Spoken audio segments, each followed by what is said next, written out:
अच्छा, चलें जी, अब हम स्टार्ट करते हैं। आज हमने इंशाल्लाह करना है डायरेक्ट सिलेक्शन टूल। कल हम लोग ने किया था सिलेक्शन टूल, तो आज हम इंशाल्लाह डायरेक्ट सिलेक्शन टूल करेंगे। तो उम्मीद है कल आप सबको समझ आई आई होगी। तो आज भी आप लोगों ने कंसंट्रेशन के साथ और फुल मोटिवेशन के साथ इस चीज़ को सीखना है। जिसको जहाँ से समझ में आए वो चैट बॉक्स में मुझे मैसेज कर सकता है, तो मैं उस चीज़ को रिपीट कर दूँ। तो स्टार्ट अब करते हैं। मैं स्क्रीन आप लोगों से शेयर करता हूँ।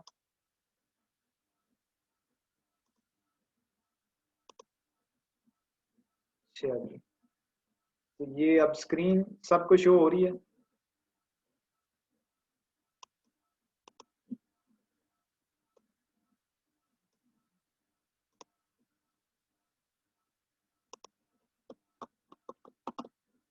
अच्छा, चलें, ये सबको शो हो रही है स्क्रीन। तो अब मैं आपको बताता हूँ कि सिलेक्शन टूल के बारे में। इसको मैं एक मिनट बस बाकी लोगों को ऐड कर देता हूँ।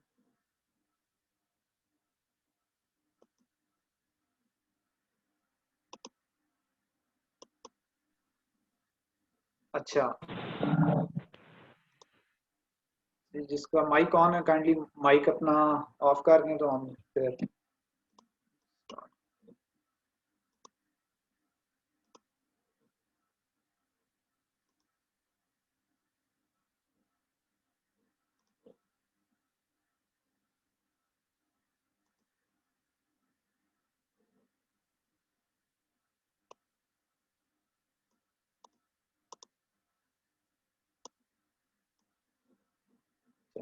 तो अब ये हमारा आपको ये जो सबसे पहला टूल था ये था हमारा सिलेक्शन टूल का। तो सिलेक्शन टूल की सबको समझ आ गई है। अब हम सबसे पहले ये जो शेप्स हैं, इन शेप्स को देख लेते हैं। ये जब आप इस पे क्लिक करेंगे और थोड़ा सा इसको ड्रैग करेंगे तो आपके सामने ये चार ऑप्शंस शो हो जाएंगे। ये आपके सामने चार ऑप्शन शो होंगे। तो जो वो सबसे पहली शेप है वो है हमारे पास रेक्टेंगल टूल। तो मैं इस रेक्टेंगल टूल पे क्लिक करूंगा, इसको थोड़ा सा मैं ड्रैग करूंगा, तो ये हमारे पास एक रेक्टेंगल क्रिएट हो जाएगा। तो कल मैंने आपको बताया था कि अगर आपने इसको कलर देना है तो आपने इसको कलर कहाँ से देना है, या इस पैनल से जाके आपने इसको क्या करना है, कोई भी कलर दे देना है। तो अभी के लिए मैं इसको रेड कलर दे रहा हूँ और यहाँ से इसका स्ट्रोक मैं ऑफ कर रहा हूँ। ऑफ के लिए ये वाला बटन था नन वाला, इसको मैं क्लिक करूंगा और वो क्या हो जाएगा, ऑफ हो जाएगा। तो ये हमारे पास एक शेप आ गई है। ये रेक्टेंगुलर शेप है। तो अगर आपने कोई सर्कुलर शेप लेनी है तो मैं यहाँ पे जाके क्लिक करूंगा, इसको मैं थोड़ा सा ड्रैग करूंगा, तो यहाँ पे आपके पास ये राउंडेड रेक्टेंगल शेप आएगी। तो ये जो पहली शेप है, अगर आप इसमें जूम करके देखें, मैं Z प्रेस किया और यहाँ से जूम टूल लिया है और मैं क्लिक प्रेस कर रहा हूँ तो यहाँ से जूम हो रहा है। तो जब आप इसको देखें तो यहाँ पे क्या है, इसके कॉर्नर जो है वो एजी हैं। तो अगर आप चाहते हैं कि इसके कॉर्नर राउंडेड हो जाएं, तो इसका एक आसान तरीका ये है कि आप यहाँ से सिलेक्ट टूल लें, सिलेक्शन टूल लें। तो जब आप सिलेक्शन टूल से इस शेप को सिलेक्ट करेंगे, इस पर क्लिक करेंगे, तो यहाँ पे आपके पास ये छोटे छोटे सर्कल्स नजर आएंगे आपको इसके कॉर्नर्स पे। इसके मैं जूम आउट करता हूँ, तो यहाँ पे आपको ये सर्कल्स नजर आ रहे होंगे। एक ये सर्कल है, एक ये सर्कल है, और एक ये सर्कल, और एक ये सर्कल। इसके एजेस पे आपको ये चार सर्कल नजर आएंगे। इन सर्कल्स का क्या मकसद है कि आप जब इन्हें अंदर की तरफ थोड़ा सा ड्रैग करेंगे तो ये आपकी शेप को क्या कर देगी, राउंड कर देगी। तो आप इस तरह भी राउंडेड शेप बना सकते हैं, और आप दूसरी तरह भी यहाँ से राउंडेड शेप सेलेक्ट करके यहाँ से रेक्टेंगल शेप और इसको ड्रैग करके इस तरह राउंडेड शेप भी बना सकते हैं। तो आवाज कट रही है, मेरा ख्याल है आपका इंटरनेट जो है वो वीक हो गया, तो इस वजह से कट रही है। तो अब आप मैंने इन शेप्स को डिलीट सेलेक्ट करके डिलीट प्रेस करता हूँ, तो ये शेप्स क्या हो जाएंगी, डिलीट हो जाएंगी। तो अब मैंने अपने पेज को सेंटर में लाना है, तो मैं यहाँ से एच प्रेस करूंगा, कीबोर्ड से एच प्रेस करूंगा, तो मेरा पेज मेरे पास हैंड टूल आ जाएगा। तो इस हैंड टूल की मदद से मैं इस पेज को ड्रैग कर सकता हूँ। मैं ड्रैग करके मैं इस पेज को लेफ्ट और राइट ड्रैग कर, तो जब इसके अंदर बहुत ज़्यादा जूम हुआ हुआ है तो मैं यहाँ से जूम टूल लूंगा और आल्ट प्रेस करूंगा और इसे क्या कर दूंगा, जूम आउट कर दूंगा। इस तरह जूम आउट करें। तो अभी हम शेप्स की तरफ जाते हैं। ये हमारे पास ऑप्शंस हैं सारी शेप्स के। तो पहली जो शेप है वो क्या है, रेक्टेंगल शेप। मैं इस तरह ड्रॉ करूंगा तो मेरे पास क्या आ जाएगी, रेक्टेंगल एक आ जाएगा। तो जो सेकंड वाली शेप है वो क्या है, राउंडेड रेक्टेंगल। तो इसको ड्रॉ करने के दो तरीके हैं। कोई भी शेप है उसे ड्रॉ करने के दो तरीके हैं। एक तो तरीका ये है कि आप इसको ड्रैग करें इस तरह, तो ये आपकी शेप बनना शुरू हो जाएगी। और एक आपके पास तरीका ये है कि आप यहाँ पे सेंटर पे आके पेज पे क्लिक प्रेस करें। तो जब आप सेंटर पे आके क्लिक प्रेस करेंगे तो आपके पास इस तरह की एक विंडो शो होगी। इस विंडो में वो आपसे क्वेश्चन पूछ रहा है कि आप जो शेप बनाना चाहते हैं आप उसकी विड्थ कितनी रखना चाहते हैं और आप उसकी हाइट कितना रखना चाहते हैं। और ये क्या है, कॉर्नर रेडियस। तो मैं विड्थ इसकी रख लेता हूँ 100 विड्थ रख लेता हूँ, और मैं क्या करता हूँ 100 इसकी हाइट रख लेता हूँ। तो अब ये कॉर्नर विड्थ और हाइट का तो आपको पता होगा, विड्थ क्या होगी उसकी चौड़ाई होगी और हाइट क्या होगी उसकी लंबाई होगी। तो अब ये जो कॉर्नर रेडियस है हमारे पास, ये क्या चीज होती है, इसका मतलब ये है कि जो आपकी शेप है वो कितनी कर्व होगी, कितनी उसके जो कॉर्नर हैं वो कर्व होंगे, उनका रेडियस कितना होगा। तो फॉर एग्जांपल मैं अभी इसे देता हूँ कॉर्नर रेडियस 20। तो अगर मैं इसे कॉर्नर रेडियस 20 दूंगा और ओके करूंगा तो देखिए मेरे पास एक ये रेक्टेंगल, राउंडेड रेक्टेंगल शेप आ गई। तो क्योंकि मैंने इसकी जो विड्थ है वो 100 रखी थी और उसकी हाइट 100 रखी थी, तो ये उस शेप में आ गया। और ये जो आपको जो ये कर्व नजर आ रहा है ये वो था जो हमने रेडियस उसे लिया 20। तो आपको ये कॉर्नर रेडियस की समझ आ गई है कि कॉर्नर रेडियस क्या होता है? चैट में मुझे बताएं कि इस चीज की समझ आ गई कॉर्नर रेडियस क्या होता है।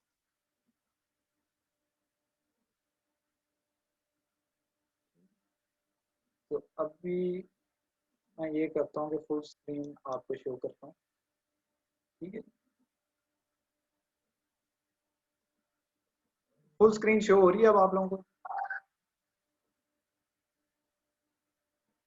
बता दें मुझे कि फुल स्क्रीन शो हो। सही। तो अब राउंडेड रेक्टेंगल की आपको समझ आ गई। अब हम ये करते हैं कि अगली शेप की तरफ जाते हैं। अगली शेप है हमारे पास इलिप्स टूल। तो ये शेप किस तरह की होती है, जब भी आपने कोई सर्कुलर शेप ड्रॉ करनी है तो आपको इलिप्स टूल की जरूरत पड़ेगी। मैं अभी इलिप्स टूल पे क्लिक करूंगा, क्लिक प्रेस करूंगा और मैं इसे क्या कर रहा हूँ, ड्रैग कर रहा हूँ, फ्रीली ड्रैग कर रहा हूँ। तो देखें जब मैंने फ्रीली ड्रैग किया तो ये एक सर्कुलर शेप हमारे पास बन चुकी है। लेकिन आपने क्या करना है, आपने इस तरह फ्रीली ड्रैग नहीं करना है। इसको आपने जब भी क्लिक और ड्रैग करना है तो आपने उसके साथ शिफ्ट प्रेस करना है। जब आप शिफ्ट प्रेस करेंगे तो वो प्रॉपर प्रोपोर्शन में वो शेप राउंडेड शेप बनेगी।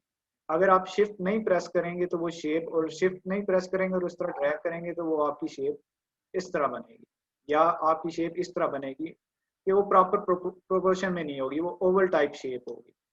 तो आपने क्या करना है, जब भी कोई शेप ड्रॉ करनी है तो आपने लाजमी शिफ्ट प्रेस करके उसको ड्रैग करना है। तो जब शिफ्ट प्रेस करके आप उसको ड्रैग करेंगे तो प्रॉपर सिमेट्रिक वे में, प्रॉपर प्रोपोर्शनल वे में वो शेप बनेगी।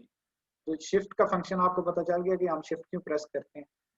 तो इनको अब मैं डिलीट करता हूँ, सारी शेप्स को इनको मैं सेलेक्ट करके मैंने डिलीट कर दी। अब यहाँ से मैं लूंगा राउंडेड ये वाला इलिप्स टूल। तो इलिप्स टूल का सिंपल आप क्या करेंगे, शिफ्ट प्रेस करके ड्रैग करेंगे तो आपके पास इस तरह की सर्कुलर शेप आएगी। तो उसके बाद हमारे पास होता है ये पॉलीगॉन टूल। पॉलीगॉन टूल कौन सा होता है, जिसकी 6 साइड्स होंगी। तो ये मैंने इसको ड्रैग किया और क्लिक किया तो ये मेरे पास क्या आ गया, 6 साइडेड की पॉलीगॉन टूल आ गया। तो अब आप इसे अपनी मर्जी की साइड भी दे सकते हैं। आप ये चाहते हैं कि मेरे पास 6 की बजाय 3 साइड की ट्राइंगल आ जाए, तो आपने यहाँ से पॉलीगॉन टूल सेलेक्ट करना है, सेंटर में आके आपने क्लिक करना है, सेंटर में आके आपने सिर्फ क्लिक प्रेस करना है। तो सेंटर में क्लिक जब हम प्रेस करेंगे तो वो हमारे पास ऑप्शंस आ जाएंगे। ऑप्शंस आएंगे कि साइड कितनी हो और उसका रेडियस कितना हो। रेडियस वही है जो मैंने आपको पहले बताया राउंडेड रेक्टेंगल में। तो साइड्स का क्या मतलब है, अभी देखें इसकी साइड्स कितनी है, 6 साइड्स हैं, 1 2 3 4 5 और 6। तो मैं ये चाहता हूँ कि जो मेरी अगली शेप है उसकी साइड्स कितनी हो, 3 हो। तो 3 साइड्स क्योंकि ट्राइंगल की होती है तो मैं इसे ओके करूंगा तो वो ट्राइंगल हमारे पास आ गई। तो यहाँ पे देखें इसकी साइड्स कितनी है, 1 2 3, क्योंकि मैंने 3 साइड्स रखी थी तो यहाँ पे 3 साइड्स आई हैं। तो अगर फिर मैं पॉलीगॉन टूल पे जाके क्लिक करता हूँ और यहाँ सेंटर पे आके क्लिक करता हूँ तो फिर मुझे ऑप्शंस पूछता है कि जो अगली शेप आप बनाने लगे हैं वो उसकी कितनी साइड्स हों। तो मैं उसे फॉर एग्जांपल कह देता हूँ कि उसकी 9 साइड्स हों। तो मैं इस 9 साइड्स पर आके इसको ओके करता हूँ तो देखें यहाँ पे मेरे पास 9 साइड्स की एक शेप आ जाएगी। इसकी हमारे पास कितनी होंगी, 1 2 3 4 5 6 7 8 और 9। तो इस तरह आप मुख्तलिफ शेप्स ले सकते हैं, 9 से ज़्यादा भी ले सकते हैं, 10 भी ले सकते हैं, 20 भी ले सकते हैं, जितनी आपको ज़रूरत है, जितनी आपको नीड है तो आप उसके मुताबिक शेप्स वगैरह ले सकते हैं। तो इस पॉलीगॉन टूल की भी समझ आ गई आप लोगों को। किसी को कोई इन 4 शेप्स में किसी को कोई इशू है, किसी को कोई बात पूछनी है तो मेरे से चैट में पूछ ले, मैं बता देता हूँ। इन 4 शेप्स में कोई इशू तो नहीं है।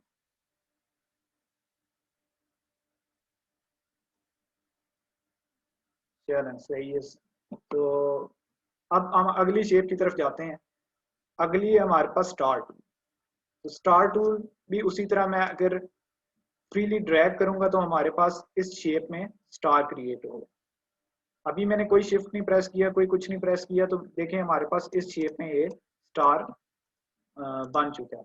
तो अगर मैं स्टार टूल को लूंगा और मैं आल्ट प्रेस करूंगा, अभी मैं अपने कीबोर्ड से आल्ट का बटन प्रेस कर रहा हूँ और इसको मैं ड्रैग कर रहा हूँ, आल्ट का बटन प्रेस कर रहा हूँ और ड्रैग कर रहा हूँ, तो देखें ये जो हमारा स्टार बना है ये थोड़ा सा पॉइंटी शेप में है और ये थोड़ा सा डिफरेंट शेप में। तो इन दोनों में फर्क क्या है कि ये जो मैंने बनाया था ये वाला स्टार, ये बनाते हुए मैंने माउस को सिंपल ड्रैग किया और कीबोर्ड पे कोई की प्रेस नहीं की। लेकिन ये जो पॉइंटी स्टार है ये मैंने बनाते हुए माउस को ड्रैग किया और उसके साथ मैंने आल्ट की प्रेस की। तो देखें मैं ये स्टार लेता हूँ, जब मैं इसे नॉर्मल बना रहा हूँ ड्रैग कर रहा हूँ तो हमारे पास ये स्टार क्रिएट हो रहा है। तो जब मैं इसे आल्ट प्रेस करके ड्रैग कर रहा हूँ तो हमारे पास देखें ये पॉइंटी किस्म का स्टार बन रहा है। तो ये दोनों में आपको फर्क पता चल गया है कि जब आपने एक नॉर्मल किस्म का स्टार बनाना है तो आपने क्या करना है, शेप्स बनाते हुए वैसे आपने शिफ्ट प्रेस करना है। शिफ्ट जब प्रेस करेंगे ना तो वो शेप क्या होगी, प्रोपोर्शन फॉर्म में होगी, वो इक्वल फॉर्म में होगी। इस तरह मैं शिफ्ट प्रेस करके कर रहा हूँ तो ये प्रोपोर्शनली आ रहा है। लेकिन सिर्फ जब स्टार आपने बनाना है ना तो तब आपने आल्ट प्रेस करना है, इनमें आपने आल्ट उस तरह प्रेस नहीं करना। अगर इनमें आल्ट प्रेस करेंगे तो वो रेक्टेंगल टाइप, अगर रेक्टेंगल है तो रेक्टेंगल टाइप प्रॉपर बनेगी, एलिप्स है तो एलिप्स टाइप प्रॉपर बनेगी। लेकिन फिलहाल आपने आल्ट तब ही प्रेस करना है जब आपने स्टार की इस तरह की पॉइंटी शेप बनानी है या कोई पॉइंटी वगैरह क्रिएट करनी है। ठीक है। तो इन अब शेप्स में और आखिरी ये जो शेप होती है हमारे पास फ्लेयर टूल होता है। तो ये फ्लेयर टूल इस तरह ये लाइटनिंग के लिए यूज होता है। ये अभी क्योंकि बेसिक्स में आप लोग ये जब 3D वगैरह करते हैं और दूसरे डिजाइन वगैरह बनाते हैं, किसी शेप को इस तरह लाइट वगैरह देने होती है, लाइटनिंग इफेक्ट देना होता है, तो उसके लिए ये वाला आपके पास फ्लेयर टूल, ये जो पांचवा टूल है हमारे पास, छठा टूल है, तो ये वाला यूज होता है। तो ये मोस्टली नहीं यूज होगा आपके, ये जो 5-6 टूल्स हैं, 5 टूल्स हैं, ये वाले मोस्टली यूज होंगे। फ्लेयर टूल बहुत कम यूज होगा, कहीं कोई स्पेशल किस्म का डिजाइन होगा तो उसमें यूज होगा। तो मोस्टली आपके यही शेप्स होंगे। तो अब इन शेप्स में किसी को कोई इश्यू हो, इनकी आपको समझ आ गई है सारी शेप्स की। किसी ने कोई क्वेश्चन पूछना है तो शेप्स के बारे में पूछ ले, फिर हम डायरेक्ट सिलेक्शन टूल की तरफ जाते हैं।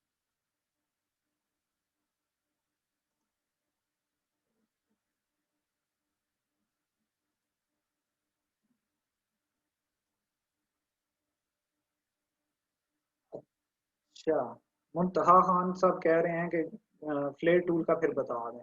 तो फ्लेयर टूल भी सिंपल ही है। इन सारों को भी देखें, मैं कंट्रोल ए प्रेस करके सारों को मैंने सेलेक्ट कर दिया और यहाँ से मैं डिलीट प्रेस कर रहा हूँ ताकि मेरा जो टूल है वो पेज है वो क्लियर हो जाए। तो फ्लेयर टूल आपने यहाँ से क्लिक करना है इन शेप्स पे। इन्हें जब ड्रैग करेंगे तो ये जो सबसे लास्ट वाला ऑप्शन है ये हमारे पास है फ्लेयर टूल। इस पे मैं क्लिक प्रेस करूंगा तो ये, इसको मैं ड्रैग करूंगा तो हमारे पास क्या आ जाएगा, इस तरह का ये एक फ्लेयर टाइप आ जाएगा, लाइटनिंग सा इफेक्ट आ जाएगा या कुछ। तो किसी भी शेप पे हमने जब इस तरह का कोई लाइटनिंग इफेक्ट वगैरह देना होता है, कोई शेप की डिमांड होती है, जैसे ये मेरा एक बैकग्राउंड है, मैं इस पे, ये अभी मैं बताता हूँ आपको चीज़ों को बैक किस तरह भेजना है किस तरह। तो इस तरह की आपने लाइटनिंग देनी है तो उसके लिए ये वाला आपके पास फ्लेयर टूल यूज होगा। उसमें आप इस तरह लाइटनिंग के लिए कोई सन बनाना है या कुछ करना है तो उसके लिए आप यहाँ से फ्लेयर टूल यूज करके उसे यूटिलाइज कर सकते हैं, उस टूल को यूटिलाइज कर सकते हैं। तो आगे मैं आपको जब हम अगली क्लासेस में जाएंगे तो मैं आपको एक आसान तरीका बता दूंगा कि ये कैसे आपने इस टूल को बनाना है या कैसे आपने उस टूल को इजी वे में कर लेना। ठीक है,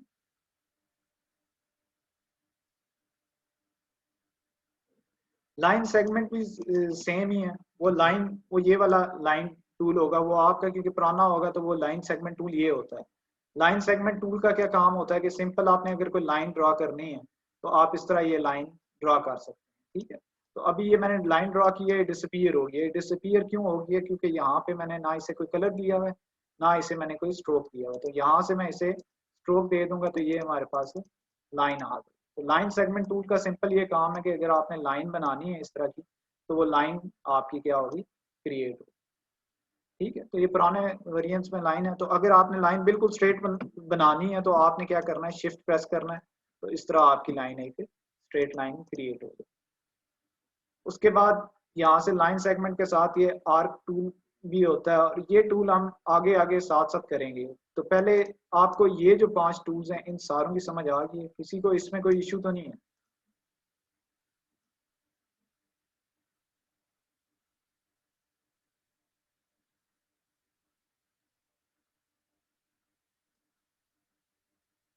चलें, सही है जी, सबको समझ आ गई है। तो अब मैं ये करता हूँ कि मैं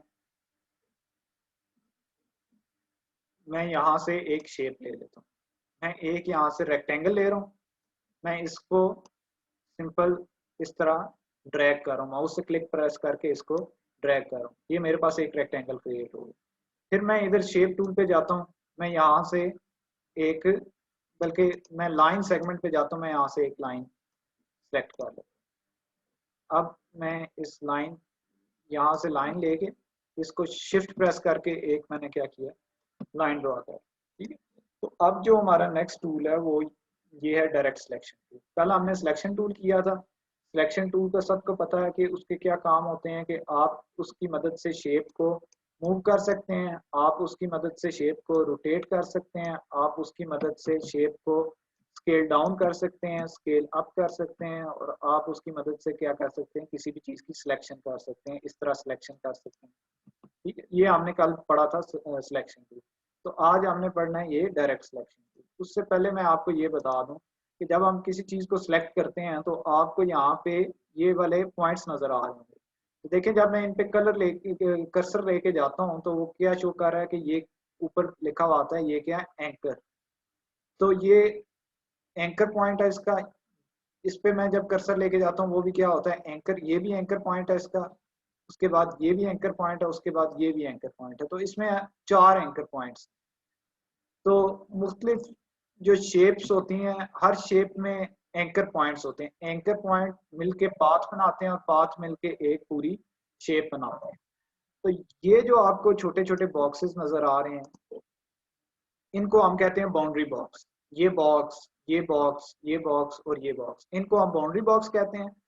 इनको हम, ये जो थोड़े लार्जर बॉक्सेस होते हैं इनको हम एंकर पॉइंट कहते हैं। तो अगर आप इनके पास कर्सर लेके भी जाएंगे तो ये आपको बता देगा कि ये क्या है, हमारे पास एंकर पॉइंट है, ये एक एंकर पॉइंट है। तो देखें, जब मैं इस पर कर्सर लेके जाऊंगा ये देखें, ये बताता है कि ये हमारे पास क्या है, एंकर। आपको छोटा सा एंकर नजर आ रहा, लिखा हुआ नजर आ रहा है। तो ये हमारे पास क्या है, एक एंकर पॉइंट। तो एंकर पॉइंट्स का काम सेम ऐसे ही होता है जैसे आपके आर्म्स के अंदर ये कोनियां होती हैं।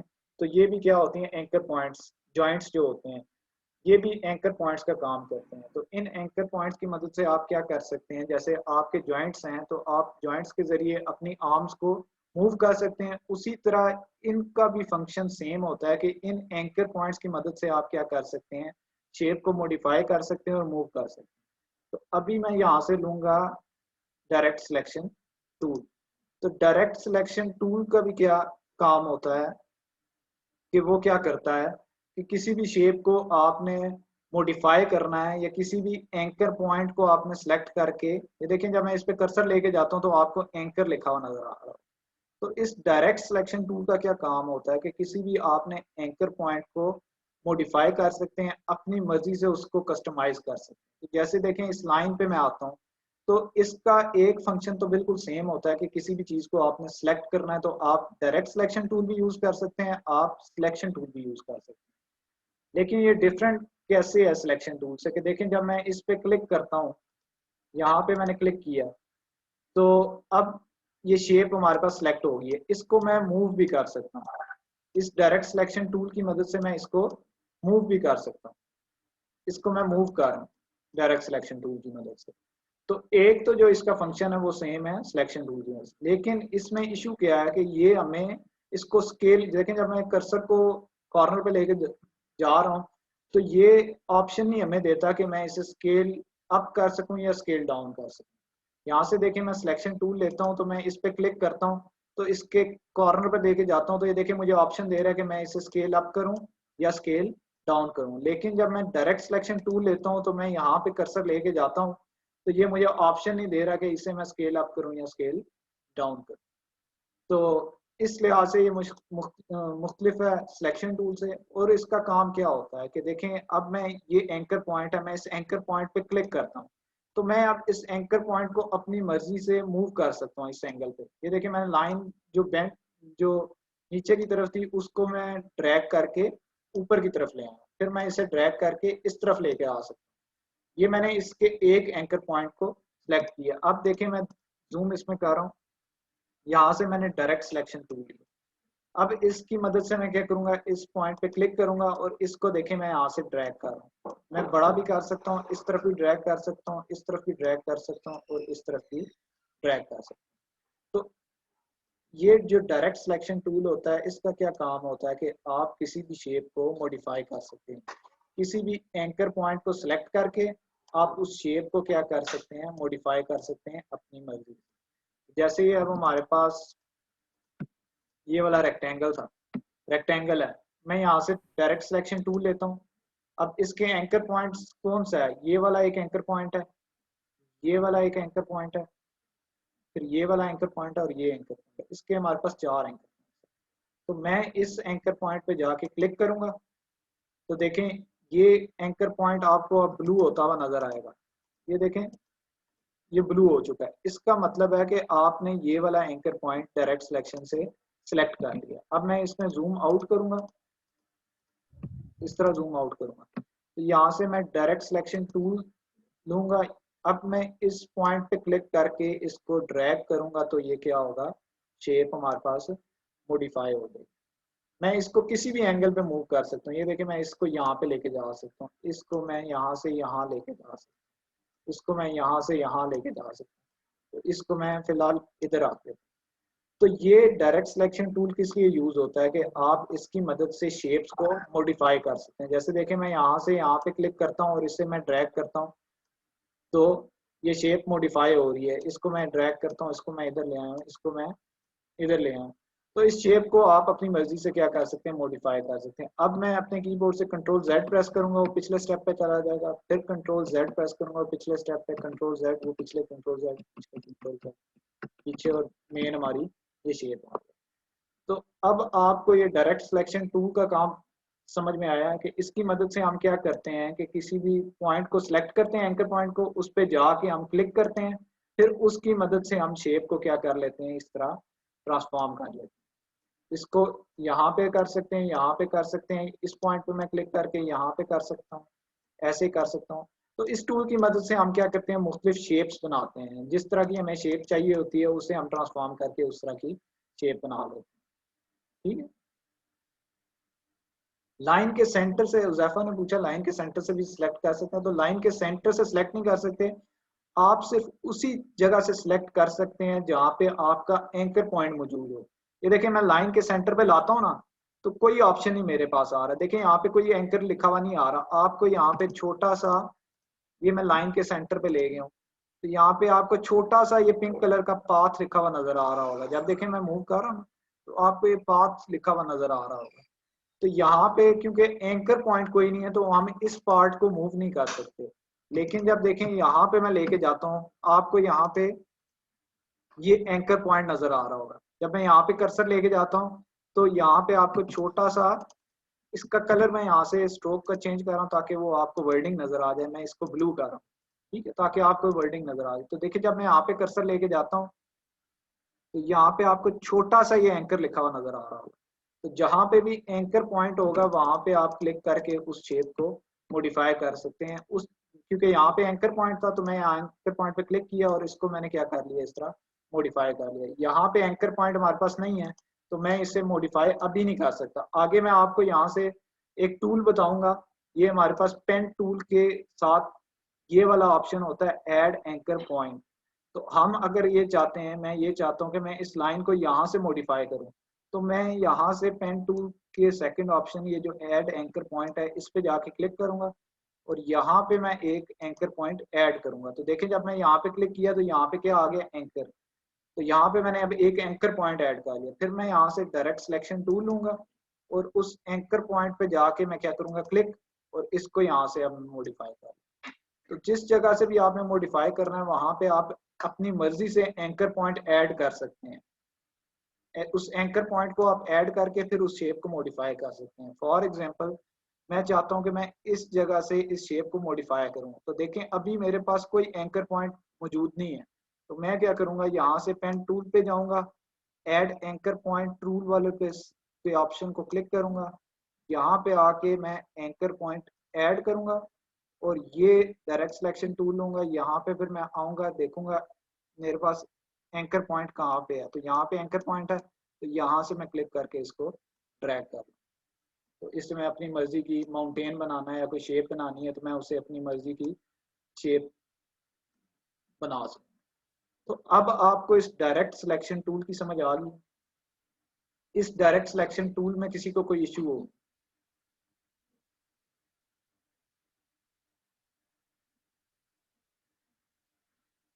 इसमें अगर किसी को कोई इशू है किसी भी किस्म का तो वो मेरे से क्वेश्चन कर ले, मैं जवाब देता हूँ।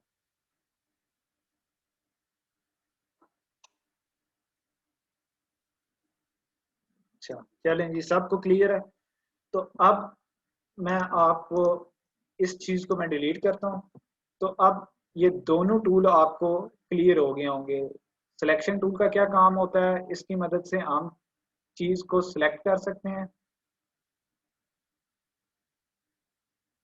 वलीद इंशाल्लाह हम लोगो बनाएंगे ब्रांड वगैरह के ना आहिस्ता आहिस्ता। अभी ये है कि मैं बेसिक टूल्स के बारे में पहले आपको बता दूं ना, फिर हम ब्रांड्स के लोगो भी बनाएंगे सारे। वो असल में ये है कि काफ़ी सारे बिगनर्स हैं तो इस वजह से उन्हें टूल्स का नहीं पता। तो अगर अभी लोगो वगैरह ब्रांड का बनाना शुरू किया तो उन्हें थोड़ी सी मुश्किल पेश आ गई। तो आप मुझे व्हाट्सएप जो ग्रुप हमारा बना हुआ है उस पर आप मुझे सेंड करना जो आपने लोगो बनाने की कोशिश की है, तो मैं आपको उसमें गाइड कर दूंगा। तो अभी हम आगे उससे बनाएंगे, लोगो भी बनाएंगे, सारी चीज़ें करेंगे। सिर्फ ये है कि आप लोग पहले टूल से वाकिफ हो जाएं, टूल्स की आपको समझ आ जाए तो फिर हम इंशाल्लाह उसे करेंगे। ठीक है। तो अब देखें मैं क्या करता हूँ कि मैं यहाँ से एक रेक्टेंगल टूल मैंने लिया, मैंने रेक्टेंगल टूल यहाँ से सिलेक्ट किया, यहाँ से मैं उसका कलर दे रहा हूँ ऑरेंज, और इसका मैं जो स्ट्रोक है यहाँ से ऑफ कर, ठीक है, मैंने इसको ऑफ कर। अब मैं इसको ड्रैग करके इसको मैं इधर ले आऊँ। अब मैं यहाँ से सिलेक्शन टूल लूंगा, मैंने सिलेक्शन टूल लिया, मैं इस शेप को क्लिक करके इसको यहाँ पे मूव कर लिया। ठीक है। तो अब मुझे कौन बताएगा कि मैंने इसकी कॉपी लेनी है तो मैं क्या प्रेस करूंगा, मुझे कौन बताएगा, चैट में मुझे बताएं।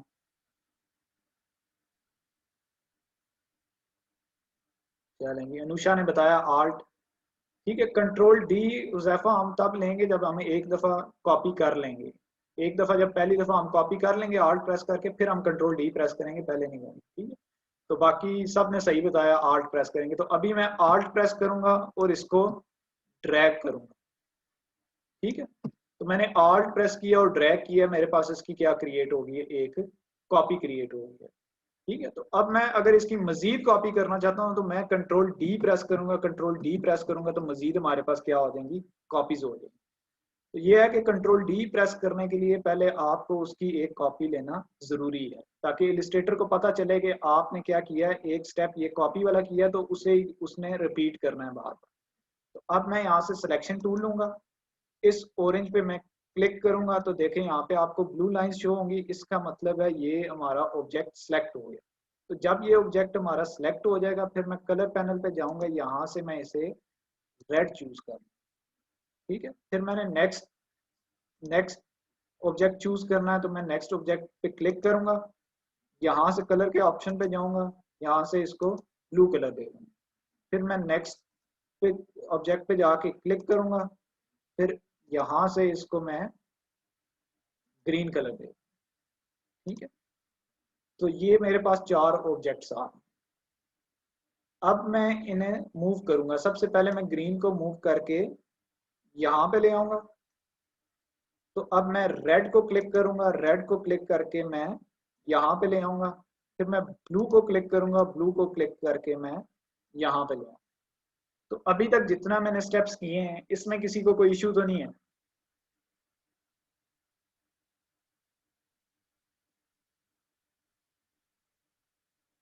चलेंगे, ठीक है। अब मैं देखें बाहर से इसको ड्रैग कर रहा हूं तो आपको एक डॉटेड लाइन नजर आ रही होगी। तो इस डॉटेड लाइन को मैं क्या करूंगा, इस तरह ड्रैग करके यहां तक लाऊंगा तो इसके अंदर देखें चारों शेप्स आ रही हैं। तो जब मैं इस डॉटेड लाइन को छोड़ूंगा तो ये देखें इसने चारों शेप्स को क्या किया है, सिलेक्ट कर लिया। अब मैं इनको ड्रैग करके यहाँ पे ले आया तो देखें अब मैं मेरा जो ये मैं इनको फिर ड्रैग करके इस जगह पे ला रहा हूँ।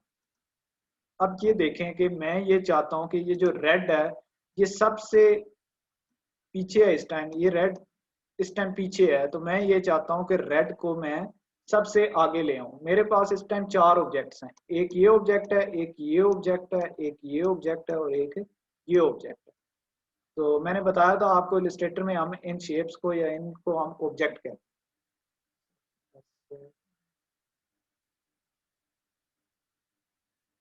अच्छा, ये वलीद ने पूछा कि एक साथ कैसे मूव कर सकते हैं। तो वलीद ये देखें कि मैं क्या करता हूँ, सबसे पहले कर्सर को बाहर लेके जाता हूँ। मैं कर्सर को बाहर लेके जा रहा हूँ, ठीक है। ये ऐसे ही है कि आपने क्या करना है, कोशिश ये करनी है कि सारी शेप्स इस कर्सर के अंदर आए। एक आप तरीका ये कर सकते हैं कि कीबोर्ड से आप कंट्रोल ए प्रेस करेंगे तो जितने भी शेप्स पेज के ऊपर पड़ी हैं वो सारी सिलेक्ट हो जाएंगी। ठीक है, एक तरीका तो ये है। लेकिन आप चाहते हैं कि मैं कुछ शेप्स को सिलेक्ट करूं तो आपने क्या करना है, बाहर से कर्सर को लाना है। ये देखिए मैंने कर्सर को बाहर लेके गया हूँ, ठीक है, ताकि मैं क्या करूँ सबको कवर कर सकूं। ऐसे ही जैसे आप हाथ खोलते हैं ना, तो अगर आपने ज्यादा चीजें उठानी हो तो आप बाजुओं को थोड़ा वाइड खोलते हैं। तो देखें जैसे मैं इस कर्सर को बाहर लेके जाता हूँ, बाहर से मैं इसे देखें ड्रैग कर रहा हूँ, ये डॉटेड लाइन आपको शो हो रही होगी, इस तरह की डॉटेड लाइन आपको शो हो रही है। तो ये देखें क्या हो रहा है, इस डॉटेड लाइन के अंदर ये चारों के 4 ऑब्जेक्ट्स आ रहे हैं। तो जब मैं इस कर्सर को अपने क्लिक को छोड़ता हूं तो देखें उसने क्या किया, सारे ऑब्जेक्ट्स को सिलेक्ट कर लिया। तो इस चीज की आपको समझ आ गई है? मैं फिर से बताऊं कि कैसे आपने सारों को बाहर से ड्रैग करना। सिंपल आपने ये करना है, कर्सर को बाहर लेके जाना है, क्लिक प्रेस करके इसको आपने ड्रैग करना है और ये सारे ऑब्जेक्ट्स क्या हो जाएंगे, सिलेक्ट हो जाएंगे। ठीक है, तो ये आप देखें सारे ऑब्जेक्ट सिलेक्ट हो गए। तो अब मैं ये चाहता हूं कि ये जो मेरे पास ये ऑरेंज ऑब्जेक्ट है ये सबसे पीछे है। ठीक है, ये सबसे पीछे है। मैं ये चाहता हूँ कि ऑरेंज जो है सबसे आगे आ जाए और ग्रीन उसके पीछे हो जाए। तो आपने क्या करना है, आपने उस ऑब्जेक्ट पे क्लिक करना है। तो देखें यहाँ पे आपको ब्लू लाइंस नजर आ रही होंगी, इसका मतलब ये है कि इसकी क्या हो रही है, सिलेक्शन हो रही है। तो अब मैं यहाँ पे लेफ्ट क्लिक प्रेस करूंगा तो यहाँ पे देखें आपको ऑप्शंस शो हो जाएंगे, ये ऑप्शन शो हो जाएंगे। यहाँ पे ऑप्शन है अरेंज का। तो जब मैं अरेंज पे क्लिक करता हूँ ना तो मेरे पास यहाँ पे 4 मजीद ऑप्शंस आ रहे हैं। तो जो पहला ऑप्शन है वो क्या है, ब्रिंग टू फ्रंट। दूसरा ऑप्शन है ब्रिंग फॉरवर्ड। तीसरा है सेंड बैकवर्ड और फिर क्या है, सेंड टू बैक। ठीक है, अरेंज से आपने जाना है। फिर इसे आप अगर इसे ब्रिंग टू फ्रंट करेंगे तो ये क्या करेगा, ये सबसे आगे आ जाएगा। अगर आप ब्रिंग फॉरवर्ड करेंगे तो ये क्या करेगा, सिर्फ रेड से आगे आएगा। ठीक है, तो मैंने इसे ये करना है कि मैंने इसे सबसे आगे लाना है। तो मैं इसको क्या करूंगा, इसे मैं यहाँ पे रखता हूँ, लेफ्ट क्लिक करूंगा, मैं अरेंज पे जाऊंगा और क्या क्लिक करूंगा, ब्रिंग टू फ्रंट। तो जब मैं देखें ब्रिंग टू फ्रंट पे क्लिक करता हूँ तो वो देखें रेड से भी आगे आ गया, ब्लू से भी आगे आ गया, और इसे थोड़ा सा आगे लाता हूँ तो मैं देखें ग्रीन से भी आगे आ गया। तो ये सबसे आगे आ गया। तो अब आपको समझ लगी है कि जब आपने सबसे आगे लाना है तो क्या करना है, आपने लेफ्ट क्लिक करना है। फॉर एग्जांपल मैं रेड को आगे लाना चाहता हूँ सबसे, तो रेड पे मैं क्लिक करूंगा, देखिए रेड पे ये लाइंस आ गई। यहाँ पे मैं लेफ्ट क्लिक करूंगा, यहाँ पे अरेंज पे जाऊंगा और इसे क्या कर दूंगा, ब्रिंग टू फ्रंट। तो मैं ब्रिंग टू फ्रंट करूंगा तो देखें रेड सबसे आगे आ गया।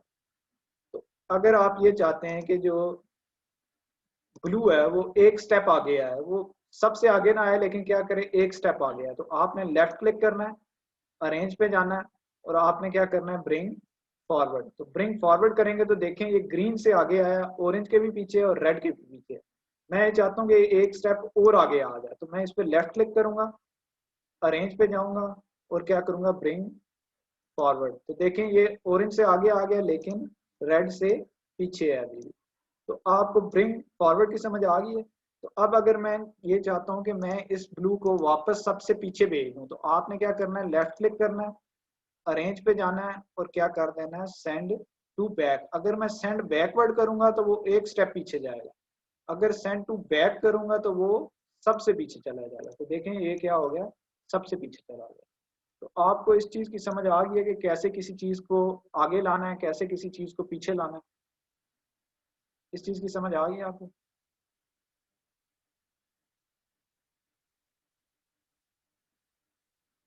चलो ठीक है जी, समझ आ गई है सबको। ये जैसे देखें ये डिजाइन होते हैं ना, जब हम डिजाइन वगैरह बनाएंगे, फॉर एग्जांपल ये वाला डिजाइन है, जैसे हम जब डिजाइनिंग वगैरह शुरू करेंगे इस तरह के हम डिजाइन वगैरह बनाएंगे। जैसे ये मैं बनाया हुआ है, ये क्लाइंट का आइडिया था। मैं आप लोगों को प्रोजेक्ट्स भी दिखाऊंगा कि क्लाइंट कैसे आइडिया देता है, क्लाइंट क्या चाहता था। तो जैसे देखें अब ये मैंने एक डिजाइन बनाया हुआ है, तो मैं ये चाहता हूँ कि ये जो टेक्स्ट है या ये जो शेप है, अभी मैं देखें इस शेप को लेके जाता हूँ तो ये शेप टेक्स्ट के पीछे आ रही है। मैं ये चाहता हूँ कि ये टेक्स्ट के फ्रंट पे आ जाए, तो मैं क्या करूँगा, लेफ्ट क्लिक करूंगा, यहाँ से अरेंज पे जाऊंगा और इसे क्या करूंगा, ब्रिंग टू फ्रंट। तो ये देखें टेक्स्ट के ऊपर आ जाएगी। तो मूव करना है तो मैं इसे इस तरह मूव कर लूंगा। तो इस तरह आप ये मुख्तलिफ डिजाइन के अंदर आप क्या कर सकते हैं, इन्हें ब्रिंग टू फ्रंट और ब्रिंग टू बैक वगैरह कर सकते हैं। ठीक है, तो अब आपको ये समझ आ गई है कि हम ब्रिंग टू फ्रंट और ब्रिंग टू बैक क्यों करते हैं, कि अगर आपने किसी चीज को पीछे लेके जाना है और आगे लेके जाना है। इस चीज की समझ आ गई आपको? चलो सही है जी, समझ आ गई है सबको। तो अब मैं आपको एक और चीज बताता हूँ कि देखें जब मैं सिलेक्शन टूल लेता हूँ, मैं सिलेक्शन टूल लिया, मैं इसको मूव कर रहा हूँ, ये इंडिविजुअली मूव हो रहा है, इसको मैं मूव कर रहा हूँ, ये इंडिविजुअली मूव हो रहा है, इसको मैं मूव कर रहा हूँ, ये इंडिविजुअली मूव हो रहा है, इसको मैं मूव कर रहा हूँ, ये इंडिविजुअली मूव। ठीक है, ये सब क्या हो रहे हैं, इंडिविजुअली मूव हो रहे हैं। तो मैं ये चाहता हूँ कि इन सारों को मैं इकट्ठा मूव करूँ। तो मेरे पास ये ऑप्शन है कि मैं बाहर लेके जाऊं इसको, कर्सर को, इसको डॉटेड लाइन इस तरह स्टार्ट करूं और इनको सिलेक्ट करके इन सारों को इकट्ठा मूव करूं। एक तो ऑप्शन मेरे पास ये है, लेकिन मैं ये चाहता हूँ कि जब भी मैं इन्हें हर दफा सिलेक्ट करूं तो मैं इन्हें, मुझे ये बाहर से इस तरह कर्सर ना लाना पड़े, इनको सिलेक्ट करके इनको इस तरह मूव ना करना पड़े। मैं सिर्फ एक क्लिक प्रेस करूं और ये सारे इकट्ठे मूव हों। तो मुझे इन सारों को क्या करना पड़ेगा, ग्रुप करना पड़ेगा। तो आपने क्या करना है, इन सारों को सिलेक्ट करना है। मैं देखें सारों को इस तरह सिलेक्ट कर रहा हूँ, तो सारों के इर्द गिर्द ब्लू लाइंस आ गई है। तो यहाँ पे ऑब्जेक्ट पे आप जाएंगे और यहाँ से आप सिलेक्ट करेंगे ग्रुप। इस ग्रुप कंट्रोल जी को सिलेक्ट करेंगे तो ये क्या हो जाएंगे, ग्रुप हो जाएंगे। तो अब देखें जब मैं इस पर क्लिक करता हूँ तो ये सारे इकट्ठे सिलेक्ट हो रहे हैं और मैं इसे क्या कर लूंगा, इसको मूव कर लूंगा। ठीक है, तो फर्स्ट ऑफ ऑल आप चेक करें आपका कोई माइक का इशू होगा, बाकी सबको आवाज आ रही है, तो चेक करें, आवाज आनी चाहिए आपको भी। तो अब देखें ये क्या हो गया, ग्रुप हो गया। इसको हम कहते हैं, इसको हमने क्या कर दिया, ग्रुप कर दिया। तो देखें जब मैं इसको मूव करता हूँ तो ये सारा ग्रुप मूव हो रहा है, ये सारा ग्रुप मूव हो रहा है। अब वो इंडिविजुअली मूव नहीं हो रहा। तो मैं अगर फिर चाहता हूँ कि ये क्या हो, इन्हें मैं वापस इंडिविजुअली मूव करूँ, एक एक को अलहदा कर दूँ, तो आपने फिर ऑब्जेक्ट पे जाना है। यहाँ पे आपके पास ऑप्शन होगा अनग्रुप का, इस ऑप्शन पे आप क्लिक करेंगे अनग्रुप, तो ये इससे आप क्या हो जाएगा, अनग्रुप। तो फिर आप इन्हें क्लिक करके इस तरह सेपरेट कर सकते हैं। फिर सेपरेट कर सकते हैं। तो अगर आप ये चाहते हैं कि सिर्फ ये जो दो हैं इन दो को मैं इकट्ठा मूव करूं, तो इन दोनों को आप सिलेक्ट करके ऑब्जेक्ट पे जाके इनको आप क्या कर सकते हैं, यहाँ पे ग्रुप पे क्लिक करके इनको आप इस तरह ग्रुप कर सकते हैं। ठीक है जी, तो ये दोनों ग्रुप हो गए हैं, ये क्या है इंडिविजुअली। तो अब मैं ये चाहता हूँ कि तीनों को ग्रुप कर दूं, तो फिर मैं तीनों को सिलेक्ट करके ऑब्जेक्ट पे जाके इनको क्या कर दूंगा ग्रुप। तो जब मैंने इन्हें ओपन करना है तो मैं ऑब्जेक्ट पे जाके इनको क्या करूंगा अनग्रुप। तो इस तरह मैं क्या करूँगा इनको अनग्रुप। अगर इनको भी अनग्रुप करना है तो ऑब्जेक्ट पे जाके मैं इनको अनग्रुप करूँ। तो अब आपको ग्रुप और अनग्रुप की समझ आ गई है सबको, इसमें किसी को कोई इश्यू तो नहीं है।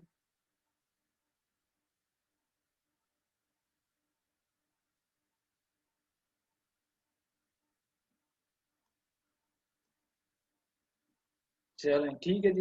ये सब कंट्रोल जी, सदाकत कंट्रोल जी से भी आप कर सकते हैं, और शिफ्ट कंट्रोल जी होता है। ठीक है, शिफ्ट कंट्रोल जी से अनग्रुप होगा और कंट्रोल जी से आपका ग्रुप होगा। ठीक है, तो पहले मैं आप लोगों को इस तरह बता रहा हूँ कि आप लोगों को ऑप्शन से मैं बता रहा हूँ कि ऑप्शन से आप कैसे करेंगे। फिर जैसे जैसे हम लोग एक्सपर्ट होते जाएंगे ना, फिर मैं आप लोगों को शॉर्ट कीज बताऊंगा कि मैंने कंट्रोल जी प्रेस किया या ये किया।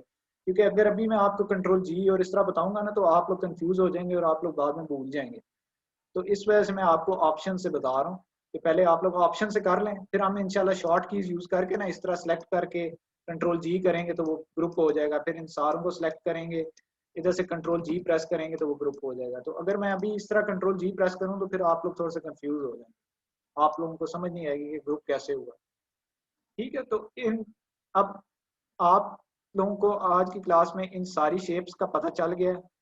उसके बाद डायरेक्ट सिलेक्शन टूल का काम पता चल गया कि हम इसकी मदद से क्या करते हैं, किसी शेप को एंकर पॉइंट पे क्लिक करते हैं और इस शेप को हम क्या कर लेते हैं, मॉडिफाई कर लेते हैं। किसी भी एंकर पॉइंट पे आप क्लिक करें और उसे आप क्या कर सकते हैं, मॉडिफाई कर लें। फिर आपको ग्रुप और अनग्रुप का भी पता चल गया, और उसके बाद आपको ये भी पता चल गया कि मैंने क्या करना है। अगर मैंने इस शेप को इसके पीछे भेजना है तो मैं क्या करूंगा, लेफ्ट क्लिक प्रेस करूंगा, अरेंज पे जाऊंगा और मैं क्या करूंगा, सेंड टू बैक कर दूंगा, तो वो उसके पीछे चली जाएगी। अच्छा, बिलाल नसर ने पूछा अनग्रुप कैसे होगा, एक दफा फिर बता दें। तो अब अनग्रुप अगर हमने देखें, ये हमारे पास शेप है, इसे मैंने पहले ऑब्जेक्ट पे जाके ग्रुप कर दिया, ये हमारे पास ग्रुप हो चुकी है शेप, ये सारी शेप्स ग्रुप हो चुकी। तो अब मैं ये चाहता हूँ कि मैं इनको अनग्रुप करूँ। तो मैं यहाँ पे ऑब्जेक्ट पे जाऊंगा, यहाँ से इसको अनग्रुप पे क्लिक मैं करूंगा और फिर यहाँ पे क्लिक करूंगा बाय वाइट पेज पे, फिर शेप पे क्लिक करूंगा तो वो क्या हो जाएगी, इस तरह अनग्रुप हो जाएगी। ये अनग्रुप हो गया, ये अभी भी ग्रुप है क्योंकि इसको पहले हमने ग्रुप किया था। तो इसे अनग्रुप करने का क्या तरीका है, आप ऑब्जेक्ट पे जाएंगे, आप यहाँ से अनग्रुप पे क्लिक करेंगे तो ये क्या हो जाएगी, आपकी शेप अनग्रुप हो जाएगी। ठीक है, इस तरह आपकी शेप अनग्रुप। तो अब जितनी चीजें मैंने बताई हैं इनमें किसी को किसी किस्म का कोई इशू तो नहीं। अगर कोई इशू है तो मेरे से पूछे, मैं फिर बताता हूँ एक दफा।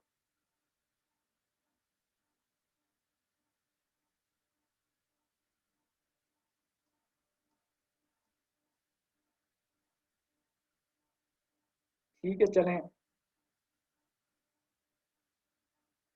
अच्छा अनुषा, आपकी स्क्रीन पे फ्लेयर टूल नहीं आ रहा, तो आप इसको ड्रैग करके देखें, यहाँ पे लास्ट टूल होगा फ्लेयर टूल।